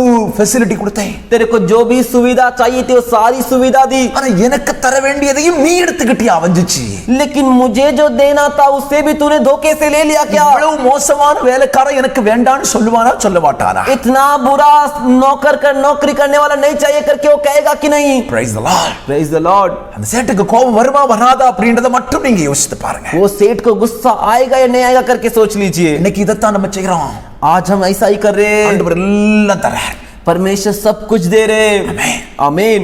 நீ வேலைக்கு மட்டும்தான் போயிட்டு வர, तू सिर्फ नौकरी में जाके आ रहा है, பாதுகாப்பு அவர் தராரு, सुरक्षा वो दे रहे, சுகம் அவர் தராரு, सुख वो दे रहे, Praise the Lord. Praise the Lord, ஞானம் அவர் உனக்கு தராரு, ज्ञान वो तुझे दे रहे, வருமானங்கள் அவர் தான் உனக்கு தராரு, कमाई तनख्वाह वो तुझे दे அங்க रहे, இருக்க சூழ்நிலைகளுக்கெல்லாம் ஒரு மாற்றத்தை அவன் கொடுத்து உனக்கு சாதகமா எல்லாம் அவர் தான் செய்கிறாரு. वहाँ की परिस्थिति को सब तेरे पक्ष में देखकर सब कुछ वही कार्य कर रहे। ஆண்டவர் உன்கிட்ட என்ன கேக்குறாரு? अब परमेश्वर तुझसे क्या पूछ रहे? எல்லாம் தரப்பா, मैं सब कुछ तुझे दे रहा हूँ, ஆனா लेकिन என் ஆலயத்தில் ஆகாரம் உண்டாயிருக்கும்படி मेरे कलीसिया में भोजन रहने के लिए 10 ஒரு பகுதியை மட்டும் நீ எனக்கு தா, 9 நீ வச்சுக்க. 10 में से एक हिस्सा तो मुझे दे, बाकी 9 तू रख ले। ஆமென். आमीन। நம்ம என்ன சொல்றோம்? हम क्या कहते हैं? நான் தானே வேலைக்கு போறேன், मैं ही तो काम पे जा रहा हूँ, எவ்வளவு मेहनत பண்றேனா, कितना मेहनत करता हूँ मैं, அதனால ஆண்டவருக்கு நான் ஏன் கொடுக்கணும்? तो मैं परमेश्वर को क्यों दूं? எல்லாத்தையும் நானே வச்சுக்கிறேன். सब कुछ मैं रख लेता நான் हूँ। உனக்கு சொல்றேன், लेकिन मैं तुझसे कहता हूँ, தேவனை வஞ்சிக்கிற எவனும் परमेश्वर को धोखा देने वाला कोई भी ஆசீர்வதிக்கப்பட முடியாது, அவன் சபிக்கப்பட்டவன் என்பதை வேதம் சொல்லுகிறது. वो आशीष नहीं पाएगा, वो श्रापित है कर वचन कहता है। தேவனை வஞ்சிக்கிற எவனும் தன் தலைமுறைக்கு சாபத்தை வாங்கி வைத்துக் கொண்டு போகிறார். परमेश्वर से जो धोखा देता है वो अपने संतानों वंश के लिए जो श्राप कमा के जाता है। Praise the Lord. Praise the Lord। பரிசுத்த ஆவியானவர் சொல்றதுனால தான் நான் உனக்கு சொல்றேன், पवित्र आत्मा जो कह रहे उससे मैं तुझसे बता रहा हूँ, தைரியமா பிரசங்கிக்க முடியும். धैर्य के साथ में प्रचार कर सकता हूँ। கர்த்தர் சொல்லுகிற வார்த்தையாகவே நான் சொல்லுகிறேன். परमेश्वर कहने वाला वचन इसीलिए मैं कह रहा हूँ। நெருக்கடி நேரத்தில் ஏவன் கர்த்தருக்கு உண்மையாக இருக்கிறோமா என்பதையும் சிந்திக்க வேண்டாம். संकट और दबाव के समय हम परमेश्वर के सामने सच्चा है क्या करके भी विचार करना है। பொருளாதாரத்தில் நெருக்கடி இருக்கு, आर्थिक स्थिति में दबाव है, இந்த நேரத்தில் கர்த்தருக்கு எப்படி இருக்கிறோம், உண்மை உள்ளவர்களா இருக்கிறோமா இல்லையா? ऐसे स्थिति और समय में हम परमेश्वर के सामने सच्चा है या नहीं है। 2 கொரிந்தியர் 8வது அதிகாரம் 2வது வசனம் சொல்கிறது, दूसरे कोरिन्थियों का 8वां वचन कहता है, மக்கதோனியா சபையார் मकदुनिया की कलीसिया மிகுந்த உபத்திரவத்தில் சோதிக்கப்படுகையில் बहुत ही क्लेश और परखे जाने के समय, கொடிய தரித்திரமுடையவர்களா இருக்கும்போது भारी कंगालपन में रहते समय தங்கள் பரிபூர்ண சந்தோஷத்தினாலே अपने परिपूर्ण खुशी के साथ மிகுந்த உதாரத்துவமாய் கொடுத்தார்கள். बहुत ही उदारता के साथ दिए। அல்லேலூயா. हालेलुया। அவங்களுக்கு தரித்திரம் இருந்துச்சு, ये उनके लिए कंगालपन था, அவங்களுக்கு உபத்திரவம் சோதிக்கப்படுகிற நேரம், उनके लिए क्लेश, उनका परखने का समय था, ஆனா பரிபூர்ண சந்தோஷமா கர்த்தருக்கு காணிக்கை கொடுத்தாங்க. लेकिन परिपूर्ण आनंद के साथ परमेश्वर को दान दिए, உதாரத்துவமா கர்த்தருக்கு கொடுத்தாங்க. उदारता के साथ वो दान दिए। இந்த நெருக்கடி காலத்துல इस संकट और दबाव के समय எத்தனை பேர் வந்த வருமானத்துல கர்த்தருக்கு உண்மையா காணிக்கை கொடுத்தீங்க? कितने लोग आए हुए तनख्वाह, आए हुए पगार में से सच्चाई से परमेश्वर के लिए दान दिए। Praise the Lord. Praise the Lord। கொஞ்ச வருமானம் தான் வந்துச்சு. थोड़ा सा ही कमाई आया। ஆண்டவர் என்ன சொல்றாரு? परमेश्वर क्या कह रहे? வசனம் என்ன சொல்லுது? वचन क्या कहता है? கொஞ்சத்தில் உண்மை உள்ளவன் பரிபூர்ணமான ஆசீர்வாதத்தில் பெறுவான், கொஞ்சத்தில் உண்மை உள்ளவனை கர்த்தர் அநேகத்தின் மேலே அதிகாரியாய் வைப்பார். जो थोड़े में जो है सच्चा रहता है उसे परमेश्वर परिपूर्ण आशीष करते हैं, और जो थोड़े में सच्चा रहता है उसे अनेक के ऊपर अधिकारी ठहराते हैं। Praise the Lord. Praise the Lord। Hallelujah. Hallelujah। எவ்வளவு வந்துச்சுன்னு என்பது அல்ல, कितना आया है वो बड़ी बात नहीं, இவன் வந்ததுல முதல் தரம் 10ல 1 கர்த்தருக்கு கொடுத்தியா जो आया है उसमें से पहला किस्म 10 में से एक परमेश्वर को दिया क्या, என்பது தான் கேள்வி. यही सवाल है। எவ்வளவு கொடுக்கிறாய் என்பது அல்ல, तू कितना देता है वो नहीं, எத்தனை சதவீதம் கொடுக்கிறாய் அதுதான் ரொம்ப முக்கியம். कितना प्रतिशत तू देता है वही मुख्य है। 10,000 சம்பளம் வாங்குறோம், 5,000 ரூபாய் 10,000 கொடுத்துருவான். 50,000 जो कमाता है वो 5,000 दे देगा। 500 ரூபாய் வாங்குற நீ 500 रुपया लेने वाला तू 50 ரூபாய் கொடுத்தா போதும், 50 रुपया देगा तो काफी है। வருமானத்துக்கு ஏற்றபடி கொடுத்தா போதும். तेरे जो कमाई के बराबर है तू देगा तो काफी है। சொல்லுவாங்க, அவங்கள மாதிரி எல்லாம் கொடுக்க முடியல. कुछ लोग कहते वो जितना देते ना उतना नहीं दे सकता। கர்த்தர் அதை உன்கிட்ட கேட்கவே இல்லையே. परमेश्वर ने वो तुझसे मांगा ही உனக்கு नहीं। எவ்வளவு வந்துச்சு அதுல 10ல 1 கொடுக்கறியா அதுதான். तेरे को जितना आया उसमें से तू 10 में से एक दे रहा है क्या, वही बात है। மல்கியாவின் புத்தகம் 3வது அதிகாரம் 10-11 வசனங்களை நான் வாசிக்க விரும்புகிறேன். मलाकी के पुस्तक के 30 अध्याय के 10वें और 11वें वचन को पढ़ना चाहता हूँ। மல்கியாவின் புத்தகம் मलाकी का पुस्तक ஏமேன் ஸ்தோத்திரம் 3வது அதிகாரம் 3 अध्याय 10-11 வசனங்கள் இப்படியாய் சொல்கிறது. 10 और 11 वचन इस तरह कहता है, நீங்கள் ஏமேன் ஆலயத்தில் ஆகாரம் உண்டாயிருக்கும்படி कलीसिया में भोजन रहे इसलिए தசமபாகங்களை எல்லாம் பண்டக சாலையிலே கொண்டு வாருங்கள். दशमांश को सब भंडार में ले आओ. அப்பொழுது तब வானத்தின் பலகணிகளை திறந்து आकाश के झरोखे को खोलकर நான் உங்களுக்கு இடங்கொள்ளாமல் போக மட்டும் உங்களை மேலே ஆசீர்வாதத்தை வருஷிக்க பண்ண மாட்டேனோ என்று அதனால் என்னை சோதித்து பாருங்கள். तुम्हारे ऊपर अपरंपार आशीष की वर्षा करता हूँ कि नहीं करके तुम मुझे परख कर देखो. அப்ப ஆலயத்துல 10 ஒன்று கொடுத்தா तो कलीसिया में आके 10 में से एक हिस्सा दोगे तो ஆண்டவர் வானத்தின் பலகணிகளை திறந்து இடங்கொள்ளாமல் போக மட்டும் உன்னை ஆசீர்வதிப்பாரா? परमेश्वर आकाश के झरोखे को खोलकर तुझे अपरंपार आशीष करेंगे. அடுத்த வசனம் சொல்லுகிறது, अगला वचन कहता है, உனக்குள் சாபமும் இராது தரித்திரமும் இராது என்று வேதம் சொல்லுகிறது. तेरे लिए कंगालपन भी नहीं रहेगा, श्राप भी नहीं रहेगा. வசனத்தை வாசிக்கிறப்ப உங்களுக்கு புரியும். 11 वचन को मैं पढ़ता तब तुम समझोगे. பூமியின் கனியை பட்சித்து போடுகிறவைகளை உங்கள் நிமித்தம் கண்டிப்பே. तुम्हारे दाखलत तुम्हारे फल को जो खा जाते उनको मैं तुम्हारे निमित्त डांटूंगा. அவைகள் உங்கள் நிலத்தின் பலனை அழிப்பதில்லை. वे तुम्हारी भूमि की उपज को नष्ट नहीं करेंगे. வெளியில் உள்ள திராட்சை செடி பழம் இல்லாமல் போவதில்லை என்று சேனைகளின் கர்த்தர் சொல்கிறார். और तुम्हारी दाखलताओं के फल कच्चे ना गिरेंगे करके सेनाओं का परमेश्वर कह रहा है. கர்த்தருக்கு கொடுத்தா तू परमेश्वर के लिए देगा तो உன் வருமானத்தை தடை செய்கிறவளை கர்த்தர் மாற்றுவார். तेरे कमाई को जो रोक के रखे उन्हें परमेश्वर बदलेंगे. உனக்கு வர வேண்டிய பலனை அழிக்கிறவைகளை கர்த்தர் மாற்றி உனக்கு பலனை தருவார். तेरे लिए जो फल आ रहा है उसे जो नाश कर रहे उनको बदल कर परमेश्वर तेरे को फल देंगे. கர்த்தருக்கு கொடுக்க வேண்டியதை கொடுக்காம ஒருவனும் தேவனால் ஆசீர்வாதத்தை பெறவே முடியாது. परमेश्वर के लिए जो देना है उसे दिए बिना कोई भी परमेश्वर से आशीष नहीं पा सकता. தேவனுக்கு கொடுக்க வேண்டியதை திருடி ஒருவன் ஐஸ்வர்யவானாக முடியாது. परमेश्वर को जो देना है उसे चोरी कर कर कोई भी धनवान नहीं बन அதே सकता. நேரத்தில் அவன் தரித்திரம் அவனை விட்டு ஓயவும் செய்யாது. और उसी समय उसका कंगालपन उससे दूर नहीं जाता. அல்லேலூயா. हालेलुया. தரித்திரமா இருக்கு பாஸ்டர், कंगालपन है पास्टर, நான் அவனுக்கு சொல்றேன். मैं तुझसे कह रहा இந்த हूँ, வேத வசனத்தின் ஆதாரத்தில் சொல்றேன். इस पवित्र शास्त्र के आधार से कहता हूँ, தரித்திரத்துல கொடு, அப்பதான் உன் தரித்திரம் ஒளியும். तेरे कंगालपन में रहते हुए तू दे, तभी तेरा कंगालपन तुझसे दूर जाएगा. கர்த்தருக்கு கொடுக்காதவனின் பணம் परमेश्वर के लिए जो देता नहीं उसका पैसा பொத்தல் பையில போட்ட மாதிரி, கிழிந்த பையில போட்டது மாதிரி தான் போயிட்டே இருக்கா. जेब में एक होल है उसमें डालने के बराबर है. கிழிந்த பையில போட்டா फटे हुए जेब में आप डालोगे तो அந்த கிழிந்த பையில சேர்த்து வைக்கணும்னு ஒருத்தன் நினைச்சா एक फटे हुए जेब फटे हुए थैली में कोई इकट्ठा करके रखने की कोशिश करेगा तो அந்த மாதிரி முட்டாள் உலகத்துல வேற யாரும் இருக்க மாட்டாங்க. उसके जैसा मूर्ख और कोई धरती पर नहीं रहेगा. அப்படித்தான் वैसे ही கர்த்தருக்கு கொடுக்காம சேர்த்து வைக்க வேண்டும் என்று நினைக்கிறவனின் நிலையும் இதுதான்.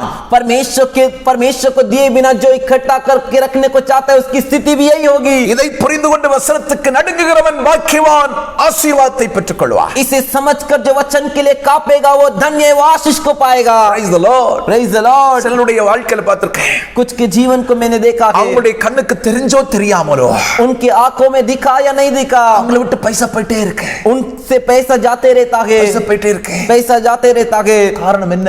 कारण क्या? புரிந்து கொண்டால் பாக்கியவானாய் மாறுவாய். तू जान लेगा, समझ लेगा तो तू धन्य बनेगा. நீதிமொழிகள் 10:22 சொல்கிறது, नीति वचन का 10वें अध्याय का 22वां वचन कहता है, கர்த்தரின் ஆசீர்வாதமே ஐஸ்வரியத்தை தரும், அதனுடைய வேதனையை கூட்டா. परमेश्वर का आशीष ही धन को देगा और उसके साथ वो वेदना को नहीं देगा. வேதனை இல்லாத ஆசீர்வாதம் கர்த்தர் மட்டும் தான் தர முடியுங்க. वेदना के बिना आशीर्वाद सिर्फ परमेश्वर दे सकता है. என்ன சொல்றாங்க? கர்த்தருக்கு கொடுக்காதவன் நிறைய பணக்காரனா இருக்கானே. कुछ कह रहे कि परमेश्वर को जो नहीं देता वो भी बड़ा अमीर है. ஆசீர்வாதம் என்பது வெறும் பணம் அல்ல. आशीर्वाद मतलब सिर्फ पैसा ही नहीं. ஆசீர்வாதத்தின் முதல் உறைவிடம் தேவன் கொடுக்கும் சமாதானம். पर आशीर्वाद का जो पहला सोता है वो परमेश्वर का दिया हुआ शांति है, தேவன் கொடுக்கும் சந்தோஷம், परमेश्वर का दिया हुआ आनंद है. அதுக்கு பிறகுதாங்க பொருளாதாரம். उसके बाद ही आर्थिक स्थिति ये चीजें सब. சிலர் சொல்லுவாங்க, கடன் எல்லாம் முடிச்ச பிறகு நான் கர்த்தருக்கு கொடுப்பேன். कुछ लोग कहते मेरा कर्ज उधारी सब चुकता करने के बाद परमेश्वर को देता हूँ. அப்படி சிலர் தீர்மானம் பண்ணுவாங்க. ऐसे कुछ लोग फैसला करते. அல்லேலூயா. हालेलुया. அப்படி அல்ல. ऐसा नहीं. 1 ராஜாக்கள் 17-13 வாசித்து பாருங்க. पहले राजाओं के 17वें अध्याय के 13वें वचन को पढ़कर देखिए. சாரிபாத்தில் ஒரு விதவை விறகு பொறுக்கிக் கொண்டிருக்கிறாள். सारी बात में एक विधवा लकड़ियां बटोर रही है. எலியா தீர்க்கதரிசி போய் கேட்கிறான், एलिया भविष्यवक्ता जाकर पूछ रहा है, கொஞ்சம் தண்ணி கொடுமா, थोड़ा पानी दे। பயங்கரமான பஞ்ச காலம், भयंकर अकाल का समय, அரண்மனையில கூட சாப்பாடு இல்லாத காலம், राजमहल में भी भोजन है ऐसा समय, கொஞ்சம் தண்ணி குடுமா, थोड़ा पानी दे। தண்ணி எடுக்க போறா, पानी लेने जा रही அவளை है, பார்த்து சொல்றான், उसे देख कर कह रहा है எனக்கு ஒரு அப்பமும் கொஞ்சம் கொண்டு வாமா। मेरे लिए थोड़ा रोटी भी लेकर आ। அவ சொல்றா, वो कह रही है கொஞ்சம் மாவு இருக்கு, थोड़ा सा आटा है, கொஞ்சம் எண்ணெய் இருக்கு, थोड़ा सा तेल है। கடைசியா ஒரு ரொட்டி சாப்பிட்டு நானும் என் மகனை இனி சாப்பிடுறதுக்கு இல்ல, நாங்க சாக போறோம்। अंत में रोटी मैं और मेरा बेटा खाकर आगे खाने के लिए कुछ नहीं, ये अंतिम खाकर मरने जा रहे। எலியா என்ன சொன்னா, एलिया ने क्या कहा, முதல்ல எனக்கு கொண்டு வா। पहले तू मेरे लिए लेकर आ। Praise the Lord, praise the Lord, Hallelujah। Hallelujah. வசனங்களை நீங்க வாசித்து பாருங்க, वो वचन को आप पढ़कर देखो, அவ செய்து எலியாவுக்கு கொடுத்தா, वो कर कर एलिया को दी। பஞ்சம் தீரும் வரைக்கும் மாவும் எண்ணெயும் குறைந்து போகவில்லை। अकाल के खत्म होने तक रोटी और तेल की कमी नहीं हुई। இப்ப சொல்லுங்க, अब बोलिए ஆமென், ஸ்தோத்திரம்। நீங்க சேர்த்து வைக்கிறதுல ஆசீர்வாதமா, கர்த்தர் உங்களுக்கு தருகிறதுல ஆசீர்வாதமா? आप जो बटोर कर रखे उसमें आशीर्वाद या परमेश्वर जो आपको देते वो आशीर्वाद? இப்ப சொல்லுங்க, अब बोलिए தரித்திரமும் கஷ்டமும் முடிந்த பிறகு, கடன் எல்லாம் முடிந்த பிறகு கர்த்தருக்கு கொடுக்க விரும்புறீங்களா, இப்பவே கர்த்தருக்கு கொடுக்க விரும்புறீங்களா? कष्ट और खत्म, दरिद्रता, कंगालपन खत्म होने के बाद परमेश्वर को देना चाहते हो या अभी देना चाहते हो? தேவ பிள்ளையே, ஒன்றை புரிந்து கொள், परमेश्वर के बच्चे एक बात जान ले, கர்த்தர் உன்னை நேசிக்கிறார், கர்த்தர் உன்னை ஆசீர்வாதமானவனாய் மாற்ற விரும்புகிறார், கர்த்தர் உன்னை ஐஸ்வர்யவானாய் மாற்ற விரும்புகிறார், ஆகவே தான் கர்த்தர் உன்னோடு பேசிக் கொண்டிருக்கிறார்। परमेश्वर तुझसे प्रेम कर रहे, परमेश्वर तुझे आशीर्वाद में बदलना चाहते, परमेश्वर तुझे धनवान बनाना चाहते, इसीलिए तुझसे बात कर रहे। இவை எல்லாவற்றை காட்டிலும் इन सब से बढ़कर கர்த்தர் உன்னை நீதிமானாக்க விரும்புகிறார், ஆகவே உன்னோடு பேசிக் கொண்டிருக்கிறார்। परमेश्वर तुझे एक धर्मी व्यक्ति बनाना चाहते, इसीलिए तुझसे बात कर रहे। கர்த்தருக்கு முதல் தரமானதை கொடுத்தவன் தான் நீதிமானாய் மாற்றப்பட்டான், அவன் தான் இன்றைக்கும் பேசப்பட்டுக் கொண்டிருக்கிறார்। परमेश्वर के लिए जो पहला किस्म का दिया वही धर्मी बना, उसी के बारे में आज भी बातें किया जा रहा है। களஞ்சியங்கள் நிரப்பப்பட வேண்டுமானால் கர்த்தருக்கு முதல் தரமானதை கொடு। तेरे भंडार, तेरे खत्ते भरे रहने चाहिए तो तू परमेश्वर को पहला किस्म दे। சொல்லுவாங்க, கொடுத்தையும் கர்த்தர் ஆசீர்வதிக்கலையே। कुछ लोग कहते हैं मैंने दिया लेकिन परमेश्वर मुझे आशीष नहीं किए, அதுக்கு கர்த்தர் பொறுப்பல்ல, उसके लिए परमेश्वर जिम्मेदारी नहीं। நீ எந்த மனநிலையில் எந்த நோக்கத்தோட கொடுக்கிறாய், तू कौन से मन से और कौन से विचार से तू दे रहा है? சிலர் என்ன யோசிக்கிறாங்கன்னா, कुछ लोग क्या सोच रहे हैं, கர்த்தருக்கு கொடுத்துட்டா ஆண்டவர் என்ன ஆசீர்வதிச்சுவார், परमेश्वर को दे दूंगा तो परमेश्वर मुझे आशीष कर लेंगे, அதுக்காக கொடுக்காத। उसके लिए मत दे। கர்த்தர் உனக்கு செய்த சகல நன்மைகளையும் உபகாரங்களையும் மறவாமல் நன்றியுள்ள இருதயத்தோடு கர்த்தருக்கு கொடு, அவனை தான் கர்த்தர் நீதிமானாக்கி ஆசீர்வதிப்பார்। परमेश्वर जो भी उपकार किए तेरे लिए उसको बिना बोले धन्यवाद के हृदय के साथ तू पूरे मन से परमेश्वर को दे, उसी को परमेश्वर आशीष करते हैं। ஆபேலின் காணிக்கை கர்த்தர் ஆசீர்வதித்தார், சாட்சி கொடுத்தார்। आबेल के दान को परमेश्वर आशीष की और गवाही दिए, அவன் உற்சாக மனதோடு மனப்பூர்வமாய் கர்த்தருக்கு கொடுத்தார்। वो मन के उत्साह से पूरे मन से परमेश्वर को दिया। அல்லேலூயா, हालेलुया। அவன் கொடுத்த காணிக்கை மரித்தும் பேசிக் கொண்டிருக்கிறதுயா।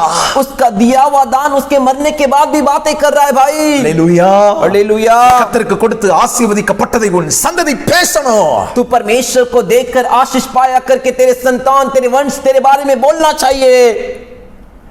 எனக்கு தெரிந்த ஒரு தேவ மனிதனை குறித்து நான் உங்களுக்கு சொல்கிறேன்। मेरे पहचान में एक परमेश्वर के मनुष्य उनके बारे में आपको बताता हूँ। திடீர்னு எனக்கு ஞாபகம் வருது, अचानक वो मेरे स्मरण में आए। நான் வேதாகம கல்லூரியில் படித்துக் கொண்டிருக்கும் போது मैं बाइबल कॉलेज में जब पढ़ रहा था, முஸ்லிம்பட்டி என்கிறதான இடத்துல ஊழியம் செய்துட்டு இருந்தார்। वो उसलमपट्टी नामक जगह में जो ये सेवा कर रहे थे, கிராம ஊழியம், वो गांव की सेवा, அநேக ஆத்மாக்களை ஆதாயம் பண்ணி வச்சிருந்தார்। अनेक आत्माओं को जीत कर तैयार करके रखे थे। 4 பிள்ளைகள் அவங்களுக்கு, 4 बच्चे उनको थे, ஒரு சிங்கிள் பைசா கூட அவர் சேர்த்து வைக்கல। एक सिंगल पैसा भी उन्होंने इकट्ठा करके नहीं रखा। எவ்வளோ வியாதி வந்துச்சு, कितने बीमारी आए, 50க்கு மேல தடவை அவருக்கு ஹார்ட் அட்டாக்கே வந்துச்சு। 50 के ऊपर उनको हार्ट अटैक आया। 50வது முறை ஹார்ட் அட்டாக் வந்து உயிர் பிழைச்சிட்டார்। 50वीं बार हार्ट अटैक आया और वो बच गए। அப்ப எங்களுக்கு ஒரு ஆடு வெட்டி பைபிள் காலேஜ்ல ஸ்டூடெண்ட்ஸுக்கு சாப்பாடு போட்டார்। तब हमारे लिए एक भेड़ को काट कर जो है बाइबल कॉलेज के स्टूडेंट को खाना खिलाए। 50 முறை கர்த்தர் ஹார்ட் அட்டாக்ல இருந்து பாதுகாத்தார்। 50 बार परमेश्वर हार्ट अटैक से मुझे बचाए। சரித்திரத்துல வேற எங்கேயுமே இருக்காது இது। इतिहास में और कहीं नहीं रहेगा ये। ஆண்டவர் நல்ல ஊழியம் செய்ய கிருபை கொடுத்தார்। परमेश्वर अच्छा उनको सेवा करने के लिए अनुग्रह दिए। ஒரு குறிப்பிட்ட காலத்தில் அவர் மரித்து விட்டார்। एक ठहराए हुए समय में वो मर गए। ஒரு ஒண்ணுமே இல்லை, அவங்க வீட்டு ஒண்ணும் இல்லைன்னா அவங்களுக்கு தேவையானது எல்லாம் இருந்துச்சு, பட் எந்த சேவிங் கிடையாது. वो उनके लिए जो जरूरत सुविधा के लिए थी वो थी, लेकिन कोई बचाया कुछ बचाया, सेविंग कुछ नहीं था. Praise the Lord. கர்த்தர் அவருடைய பிள்ளைகளை ஆசீர்வதிச்சார். लेकिन परमेश्वर के बच्चों को आशीष किए. இன்னைக்கு நான் கேள்விப்படுறேன், आज मैं उनके बारे में सुनता हूँ, அவங்க பிள்ளைகள் எல்லாம் இன்னைக்கு ராஜாக்கள மாதிரி கர்த்தர் ஆசீர்வதிச்சு வச்சிருக்கார். आज उनके बच्चों को राजा के समान परमेश्वर आशीष करके रखे. தகப்பன் ஆண்டவருக்காக கொடுத்ததை பரலோகத்தின் தேவன் நினைவு கூறுகிறார். पिता जो परमेश्वर के लिए दिया उसे स्वर्गीय परमेश्वर स्मरण करता है. Praise the Lord. Praise the Lord. பிள்ளைகள் எல்லாம் ஆசீர்வதிக்கப்பட்டிருக்காங்க. बच्चे सभी आशीष पाए हैं. சந்ததி ஆசீர்வதிக்கப்படணுமா? तेरा संतान तेरे वंश आशीष पाने हैं क्या? உன் சந்ததி तेरे संतान तेरे वंश. நீ மரித்தாலும் ஒரு வார்த்தை பேசணும். तुम मरने के बाद भी एक बात बोलना चाहिए. என்ன வார்த்தை பேசணும் தெரியுமா? क्या बात बोलना चाहिए मालूम है क्या? எங்க அப்பா கர்த்தருக்காக கொடுத்ததனால நாங்க ஆசீர்வதிக்கப்பட்டிருக்கிறோம். मेरे पिता परमेश्वर के लिए दिए इस वजह से हम आशीष पाए हैं. हालेलुया. हालेलुया. ஆபேலை குறித்து இன்றைக்கும் ரெண்டு காரியங்கள் பேசப்படுகிறது.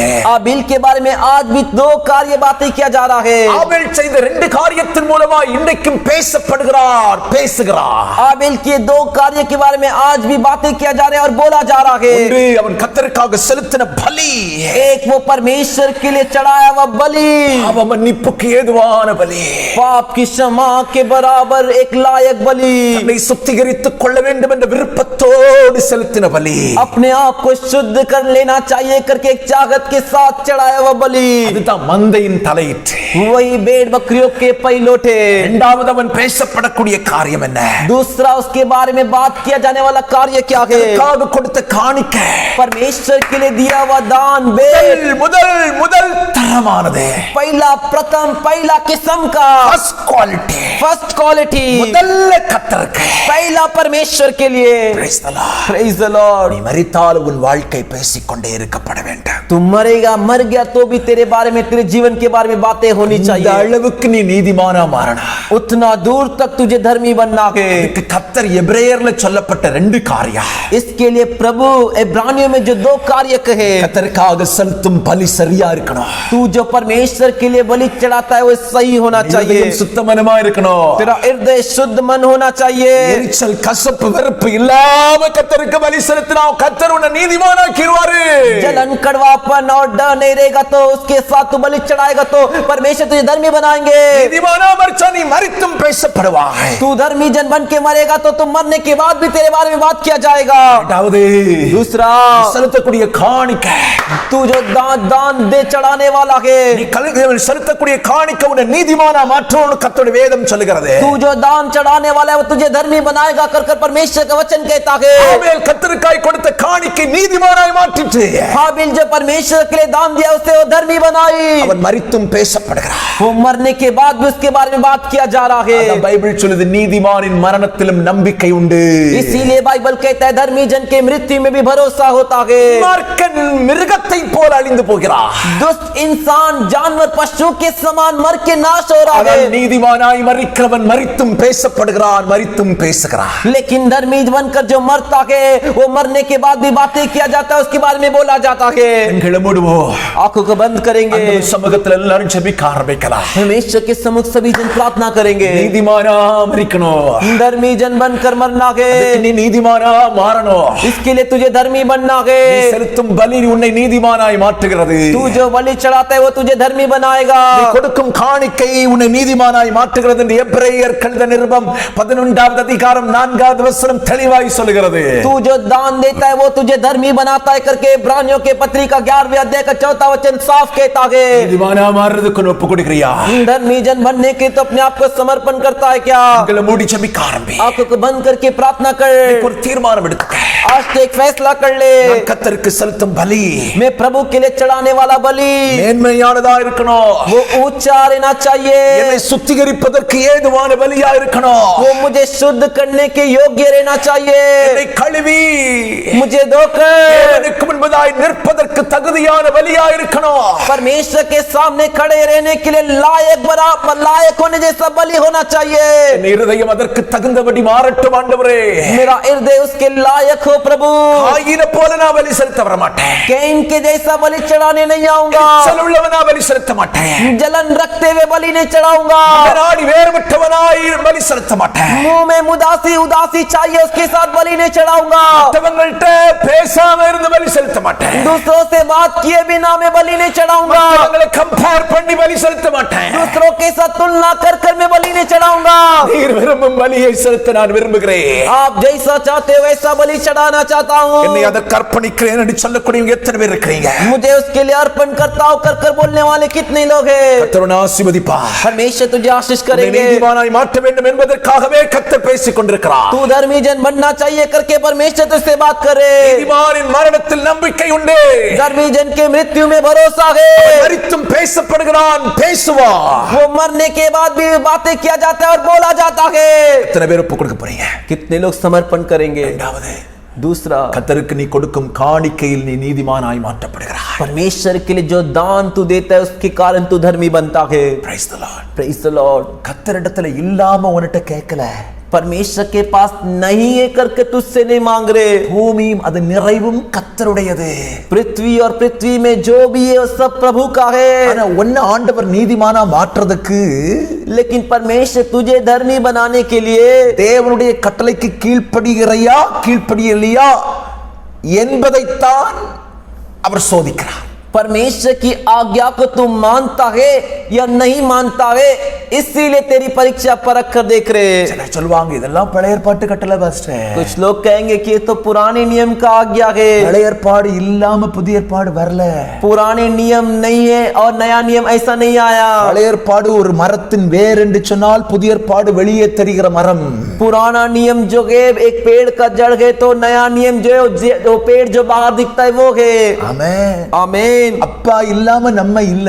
पिता के बिना हम नहीं। Praise the Lord. Praise the Lord। அப்பா பேரை போடாம பாஸ்போர்ட் எடுக்க முடியுமா? पिताजी का नाम डाले बिना पासपोर्ट ले सकते क्या? அப்பா பேர் இல்லாம ஆதார் கார்டு எடுக்க முடியுமா? पिताजी के नाम के बिना आधार कार्ड ले सकते क्या? மாதிரி தான் பழைய ஏற்பாடு இல்லாம புதிய ஏற்பாடு இல்ல.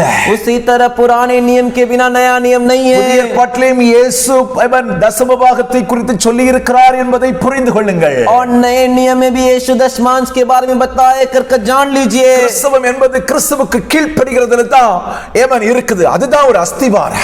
मसीह मतलब जो है मसीह की आज्ञा मान करे ना, वही उनका नींव है। தகன பலியை காட்டிலும் கீழ்ப்படிதலே உத்தமம் என்று ஆண்டவர் சொல்லி இருக்கிறார். धन्यवाद की बलि चढ़ाने से बढ़कर आज्ञा मानना ही उत्तम है करके प्रभु कह रहे। கட்டளைக்கு கீழ்ப்படியாத ஒருவரும் நீதிமானாய் மாற முடியாது. मसीह की आज्ञा को जो भी नहीं मानता वो धर्मी नहीं बन सकता। கிறிஸ்துவின் கட்டளைக்கு கீழ்ப்படியாத ஒருவரும் கிறிஸ்துவின் வருகையிலே சேர்த்துக் கொள்ளப்பட முடியாது. मसीह की आज्ञा को जो नहीं मानता वो मसीह के आगमन में उसके साथ नहीं मिलेगा। கர்த்தர் சொல்கிறார், प्रभु कह रहे हैं உலகத்துல பொக்கிஷத்தை சேர்ப்பதை விட பரலோகத்துல பொக்கிஷத்தை சேர்த்துக்க.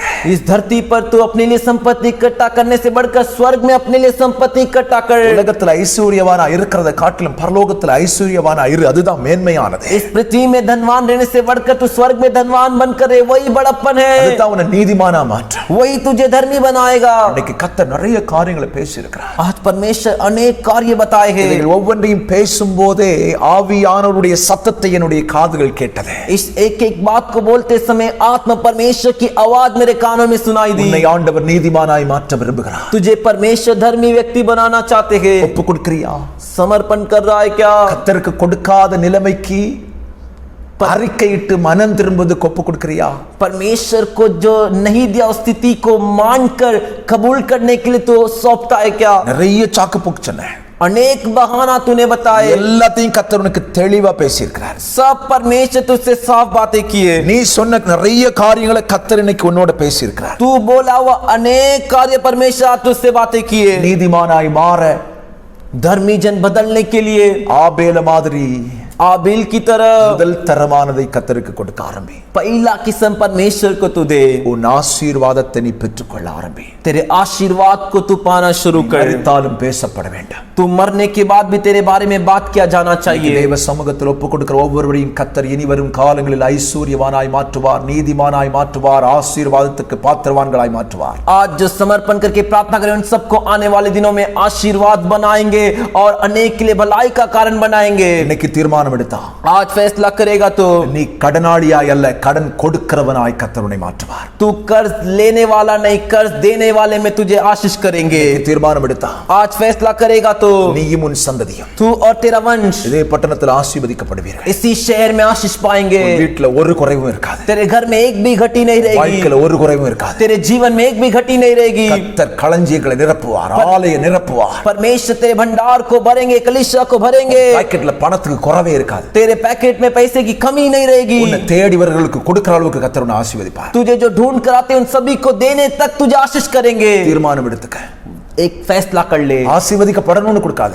आशीष पाना है करके मत दे। கர்த்தர் செய்த நன்மைகளை நினைச்சு கர்த்தருக்கு கொடு. परमेश्वर ने जो भलाई तेरे लिए किया है उसे स्मरण करके परमेश्वर को உண்மையா दे। கொடு, வஞ்சிக்காத. सच्चाई से दे, धोखा मत दे। கர்த்தரின் ஆசீர்வாதம் உண்மையில விளங்கும். परमेश्वर का आशीर्वाद तेरे पर प्रकट होगा। உயர்த்தி ஜெபம் பண்ணுங்க. हाथ उठाकर प्रार्थना कीजिए। உயர்த்தி அர்ப்பணிங்க. हाथ उठाकर अर्पण कीजिए। சர்வ வல்லமை உள்ள தெய்வமே, सर्वशक्तिमान परमेश्वर, எங்களோடு பேசின வார்த்தைகளுக்காக உமக்கு நன்றி. हमसे बात किए वचनों के लिए धन्यवाद। கர்த்தாவே, प्रभु, எங்களை நீதிமானாக்க விரும்புகிறீர். हमें आप धर्मी बनाना चाहते हो। நீதிமானாக மாறி நாங்கள் மரிக்க வேண்டும் என்பது கர்த்தருடைய திட்டம். धर्मी बनकर हम मृत्यु पाए करके परमेश्वर का मकसद है। ஆகவே நீர் எங்களோடு பேசிக் கொண்டிருக்கிறீர். इसीलिए आप हमसे बातें कर रहे हो। இந்த வார்த்தைக்கு நாங்கள் தலை குனிகிறோம்.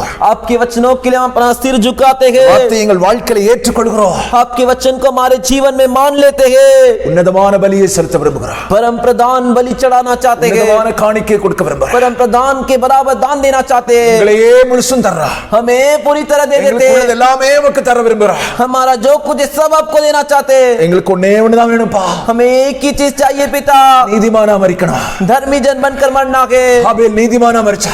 आबिल धर्मी बनकर मरा। இன்னைக்கு பேசப்படுகிறாப்பா. आज भी उसके बारे में बातें किए जा रहा है। இன்னைக்கு பேசிட்டு இருக்கறான். आज भी वो बातें कर रहा है। வாழ்க்கைக்கு எங்களை ஒப்பு கொடுக்கிறோம். उस जीवन के लिए मैं समर्पण करते உம்முடைய கரங்களில் அர்ப்பணிக்கிறோம். आपके हाथों में अर्पण करते। சமூகத்தில் தீர்மானம் எடுத்த ஒவ்வொரு பிள்ளைகளுக்கும் கிருபை கொடு. आपके सम्मुख फैसला किया हर एक बच्चे को आप अनुग्रह दीजिए। சத்ரு இந்த வார்த்தைகளை ஒருவர் இருதயத்தையும் விட்டு எடுக்காதபடி பாதுகாத்துக் கொள்ள. शत्रु इनके जीवन में से एक भी वचन ना निकाले कर आप सुरक्षा कीजिए, ஆசீர்வதிங்க.